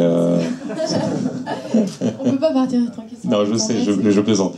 Tu pousses les 60 premiers, tu fais de la fréquence derrière, mais tu n'as pas besoin de faire ce que tu avais fait lors des dernières courses. C'est ça. Je vais pas, on va rien tester de particulier. Je vais simplement me faire plaisir, surtout après avoir coupé pendant une semaine. Oui, bien sûr. Il faut que tu retrouves des sensations, c'est ça que tu cherches. Physiquement, tu as bien travaillé cet hiver, donc même ce petit arrêt-là, c'est pas quelque chose qui pose problème par rapport à toute la préparation que tu as eue. Ça me fait pas peur et j'ai eu une spé avant de venir ici, justement pour savoir où j'en étais et j'ai eu d'excellentes sensations. Non, je suis plutôt confiante. Donc une séance spécifique, qu'est-ce que tu as fait? Allô? Ça va couper, je suis vraiment désolée. Non, c'est normal. Je connais pas. J'éteins du coup. Voilà, c'est bon. Excusez-moi. Donc, je parlais d'une séance spécifique. C'était quoi? Alors, c'était à 320 mètres. D'accord. Donc, sur le schéma d'un 400 mètres. Mais voilà, je m'arrêtais au 320 et j'ai eu d'excellentes sensations. Je me voyais très bien poursuivre jusqu'au 400. Donc, c'est plutôt rassurant. I tried to make some during the race the same way as I run before, like not the beginning of the season, but before, because I need to find sensations, I need to find feelings during that race, and I've been having a specific training with a test in the 320 meters, and I felt pretty good. So I'm happy the way it went, and I will go for a fast race tomorrow. That's what I want to do. Donc ça c'est l'objectif pour demain, bien entendu, avec une arrière-pensée. Ton objectif principal de la saison, ça reste les championnats du monde. C'est ça reste les championnats du monde, mais là c'est une belle course pour pouvoir s'exercer justement et on va retrouver des filles qui vont vite aussi. C'est ça, ça va être très plaisant ça de pouvoir courir avec des filles qui vont vite, ça va pouvoir être très agréable, notamment normalement dans la dernière ligne droite du coup. Mais voilà, j'ai vraiment une grande envie. Just the main target is to be ready for the World Championships, and this kind of race tomorrow will be fine because I will see fast girls and I will meet fast girls, and this is something I really like. I look forward to tomorrow. On l'a dit, hein, tu prends de plus en plus de plaisir à faire ça, et surtout les réactions, tu vois les réactions du public. J'imagine que c'est quelque chose qui te plaît, parce que depuis, on va pas reprendre 2014, mais il s'est passé, la vie a basculé, je crois, après 2014. Hein. C'est vrai que c'était un moment clé de ma carrière, et ça m'a vraiment créé un déclic, et depuis, je n'arrête pas de progresser et d'avoir mes premières médailles individuelles, mais maintenant, voilà, je vais m'attaquer au niveau mondial. Et donc voilà, et demain ça va être devant un public français, donc ça me donne encore une force en plus. Je veux vraiment faire une très belle course pour le public français. 2014 was something different, made something different. The result of the 4x4, the European Championship, made something different in my life, in my career, and I like this. And tomorrow I will meet the French crowd again, so I'm pleased to meet them, and it makes more motivation. On le disait, il y a l'individuel, il y a le relais, il y a tout ça, donc ça aussi c'est des choses que tu as envie sur lesquelles tu as envie de réussir, mais pour ça forcément il faut que tout le monde aille dans le même sens, et plus il y aura de filles à haut niveau dans ces meetings-là françaises, mieux ce sera également, hein. Donc vous poussez toutes là un peu. C'est ça, plus le niveau français évoluera, mieux ce sera pour le relais. Mais l'équipe change beaucoup, hein, c'est pas du tout. Oui, il y a 6-7 filles qui sont capables d'intégrer le relais, hein, à peu près. Ça a pas mal changé, mais je pense que ça va quand même dans le bon sens, faut leur laisser le temps. Et voilà, moi en tout cas, ma motivation reste la même, quoi qu'il en soit, voilà, courir le mieux possible pour l'équipe. And that's good that we have a lot of girls running fast in France now. We can have these girls also in a big meet, and it's also very positive for the 4x4 relay. Pour revenir un petit peu sur ce genre de course, tu te focalises pas trop sur les filles qui sont là généralement, comme tu as ton schéma aussi en tête, tu aimes bien le faire, mais s'il y en a une qui pousse un tout petit peu, on a toujours tendance un peu à se laisser un peu embarquer, non, par le rythme qu'on a à côté de soi, à l'intérieur plutôt qu'à l'extérieur, non? Auparavant, oui, c'est peut-être l'erreur que j'aurais pu faire, mais là je suis tellement confiante sur ce que j'ai appris à l'entraînement en fait, que je commence à me connaître. C'est aussi une partie de feeling, c'est vrai, mais voilà, je vais pas me laisser emporter si je suis certaine que cette fille va trop vite. Dans tous les cas, je pense qu'il faut vraiment pas sortir de son schéma. Déjà, ma première partie est assez rapide, donc si une personne va vite, je m'en rendrai compte. D'ailleurs, tu as revu la course de Sananès en individuel, si tu veux, c'était la pauvre, elle était partie sur... Elle s'était fait un autre schéma de course au championnat d'Europe par équipe. Oui, c'est ce que j'ai entendu après. Oui, non, mais si tu as vu la course, elle est partie sur un truc qu'elle n'avait jamais fait, donc en essayant de tenter quelque chose qui n'était pas simple. Pas simple à tenter. Mais on passe par là parfois pour... Exactement, pour être plus performant après sur le... Qu'est-ce qui te plaît dans ce genre de meeting, participer à un meeting comme ça? Qu'est-ce qui te... Déjà c'est vraiment une grande fierté d'y participer, et ce qui me plaît, c'est le niveau surtout. C'est le niveau élevé qui me plaît, parce que c'est là où il faut se lancer, il faut avoir peur de rien, et courir et être dans le contact, comme on dit. The highest level, this is what I like, when I'm joining that sort of meet. Tu es la première Française à t'approcher un peu de Marie-Josée Pérec, c'est aussi quelque chose, je sais que vous êtes parlé là-dessus par rapport à ça, et je crois que Marie-Jo, elle suit ça avec une grande attention. Oui, c'est vrai que ça me fait plaisir d'être juste après Marie-Jo, mais Marie-Jo est à un niveau tellement élevé, je l'admire beaucoup, d'ailleurs c'est un exemple, parce que j'ai envie de repousser constamment mes limites comme elle l'a pu le faire. Et puis oui, elle m'a félicité pour ma première médaille individuelle, et je sens qu'elle suit toujours autant l'athlétisme français, et notamment le 400 français, donc ça me fait plaisir. I'm very pleased the way Marie-Josée Pérec reacted to the performances. She's such a great athlete, such a talent, she's so far, and I'm pleased also to get as close as I can from her. She said good things about me. She congratulated for the first individual medal, and it was a very, very good feeling to have these thanks from Marie-Josée Pérec. Qui veut commencer à poser une question? Oui. Bonsoir. L'autre jour à Rome, tu voulais pas trop expliciter tes deux méthodes de travail sur 400. Est-ce que tu peux nous en dire un peu plus, ou c'est toujours confidentiel? Non, tant que le travail est en cours, je ne vois pas l'utilité d'en rajouter davantage. Mais en tout cas, j'ai pu expérimenter la première partie et après on va essayer la deuxième partie. Puis le but après c'est de maîtriser avant Tokyo, c'est ça notre objectif en fait. Confirme aux personnes qui sont là et qui n'ont pas couru de 400 que c'est une course intelligente le 400. Ah oui, c'est sûr que faut quand même courir intelligemment tout en... c'est assez complexe en fait et c'est ça qui me plaît dans le 400 mètres. Il faut courir intelligemment mais pas avec trop de fougue parce qu'on risquerait de partir vraiment trop vite du début à la fin et en fait... La première partie, à part les 50 ou 60 premiers mètres pour bien se lancer, la première partie est tout en relâchement. Je suis pas d'accord. T'es pas d'accord? Du coup, mais bon, comme c'est tellement technique, on va pas polémiquer là-dessus, mais non, pas pour moi en tout cas. Pas pour toi. Quand tu vois certains athlètes qui sont extrêmement relâchés dans cette première partie et qui avancent. Dans le 400 mètres, la clé c'est bien sûr le relâchement, je suis d'accord, mais la première partie c'est mon moment de pousser et c'est là où je me lance. Donc je prends ma vitesse et ensuite voilà, il y a un autre travail derrière, mais je dirais pas que c'est le relâchement du coup. D'accord. D'accord. Ok, toi tu le sens comme ça, non? Voilà, mais c'est vrai que tout le monde n'a pas le même. En tout cas, ce travail tactique que tu as opéré, c'est sur l'Olympiade qui arrive. Tu ne dis pas, pardon. Ce travail que tu as commencé, c'est sur l'Olympiade. Tu ne dis pas, il faut que ce soit prêt dans un an. Non, bah après, c'est vrai que je suis impatiente.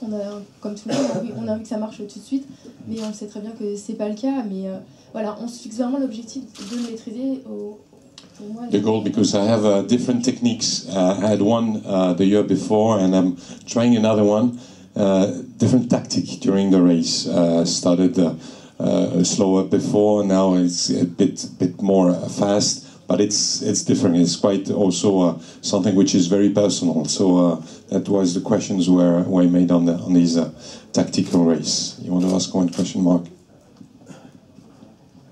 Thank you. What are your feelings about getting the bronze medal from World Championships 2013 relay now that one of the Russians has been disqualified and France go up from 4th to 3rd? Ah oui. Quel est le sentiment de récupérer une médaille de bronze des championnats du monde 2013 puisque les Russes ont été disqualifiés? Les Françaises étaient 4e.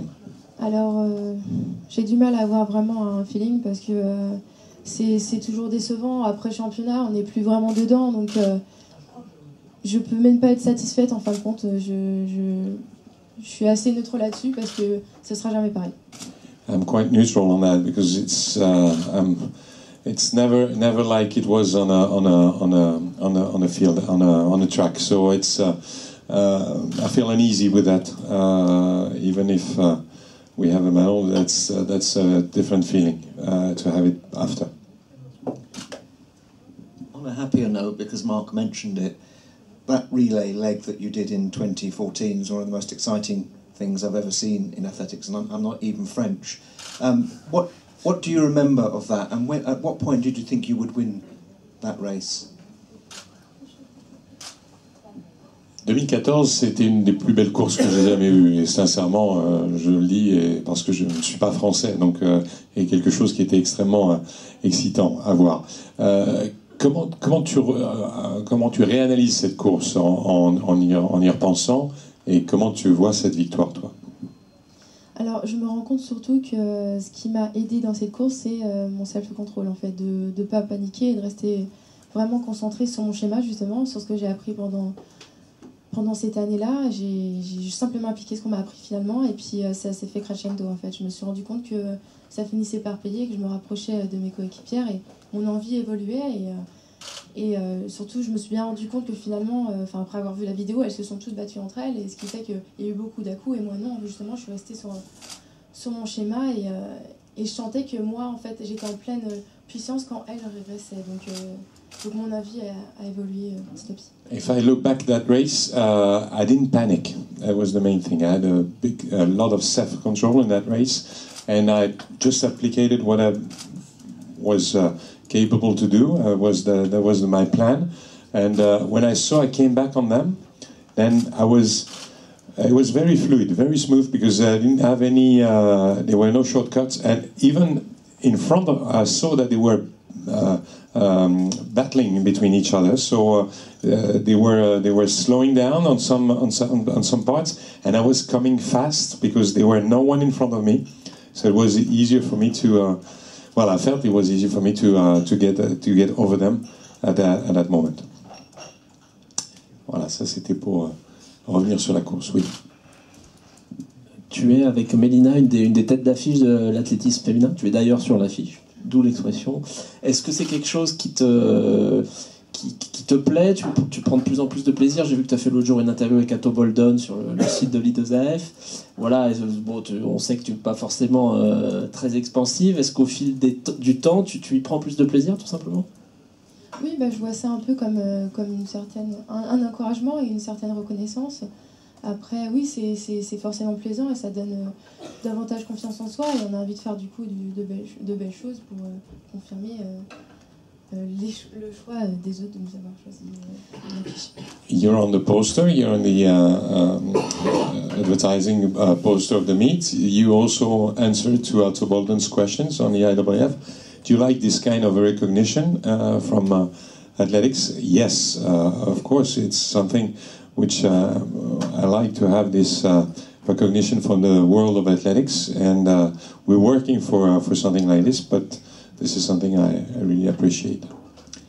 Une autre question? On a posé toutes les questions. Ton programme, tu le connais après Alors, le meeting? Le meeting Diamond League de Londres. Oui. Il me semble Birmingham. Benjamin, tu peux peut-être confirmer? Londres, Birmingham. Les championnats de France. Oui, mais je parle en termes de meeting du coup. Mais oui, il y a les championnats de France aussi, effectivement. Londres le 9. C'est ça. London the 9th, the program. The French Championship 16-17. And Birmingham after Monaco. C'est ça, après Monaco. Et tu as Monaco? And Monaco. Sur 200. Oh, en 200. Ah oui, bien. Oui, comment tu te sens sur 200? J'ai pas l'occasion de souvent pouvoir faire un 200 mètres, donc du coup, je suis très excitée quand je dois en faire un. Et là, justement, ça me permet de tester ma vitesse et ça va être sympa. ça va être quelque chose de bien. Mais non, c'est bien de passer sur une autre épreuve, une autre discipline. Et donc après repartir sur un cycle de travail, j'imagine, avant les mondes. Oui, c'est ça. Du coup, après, on va pouvoir travailler sur les schémas et ce genre de choses. Un peu plus spécifique sur tout ce qui va retravailler. Il y a 3 semaines, c'est ça, non? Après, j'imagine, après Monaco, Birmingham, ouais. Ça doit faire ça à peu près. C'est quand le 400? Quel jour précisément? Alors là... Tu sais plus? Non. Milieu de championnat, non? Et puis après le 4x4, tu sais plus. There's another program. Bien, c'est pas grave. Merci en tout cas, merci Floria, merci beaucoup. On va faire une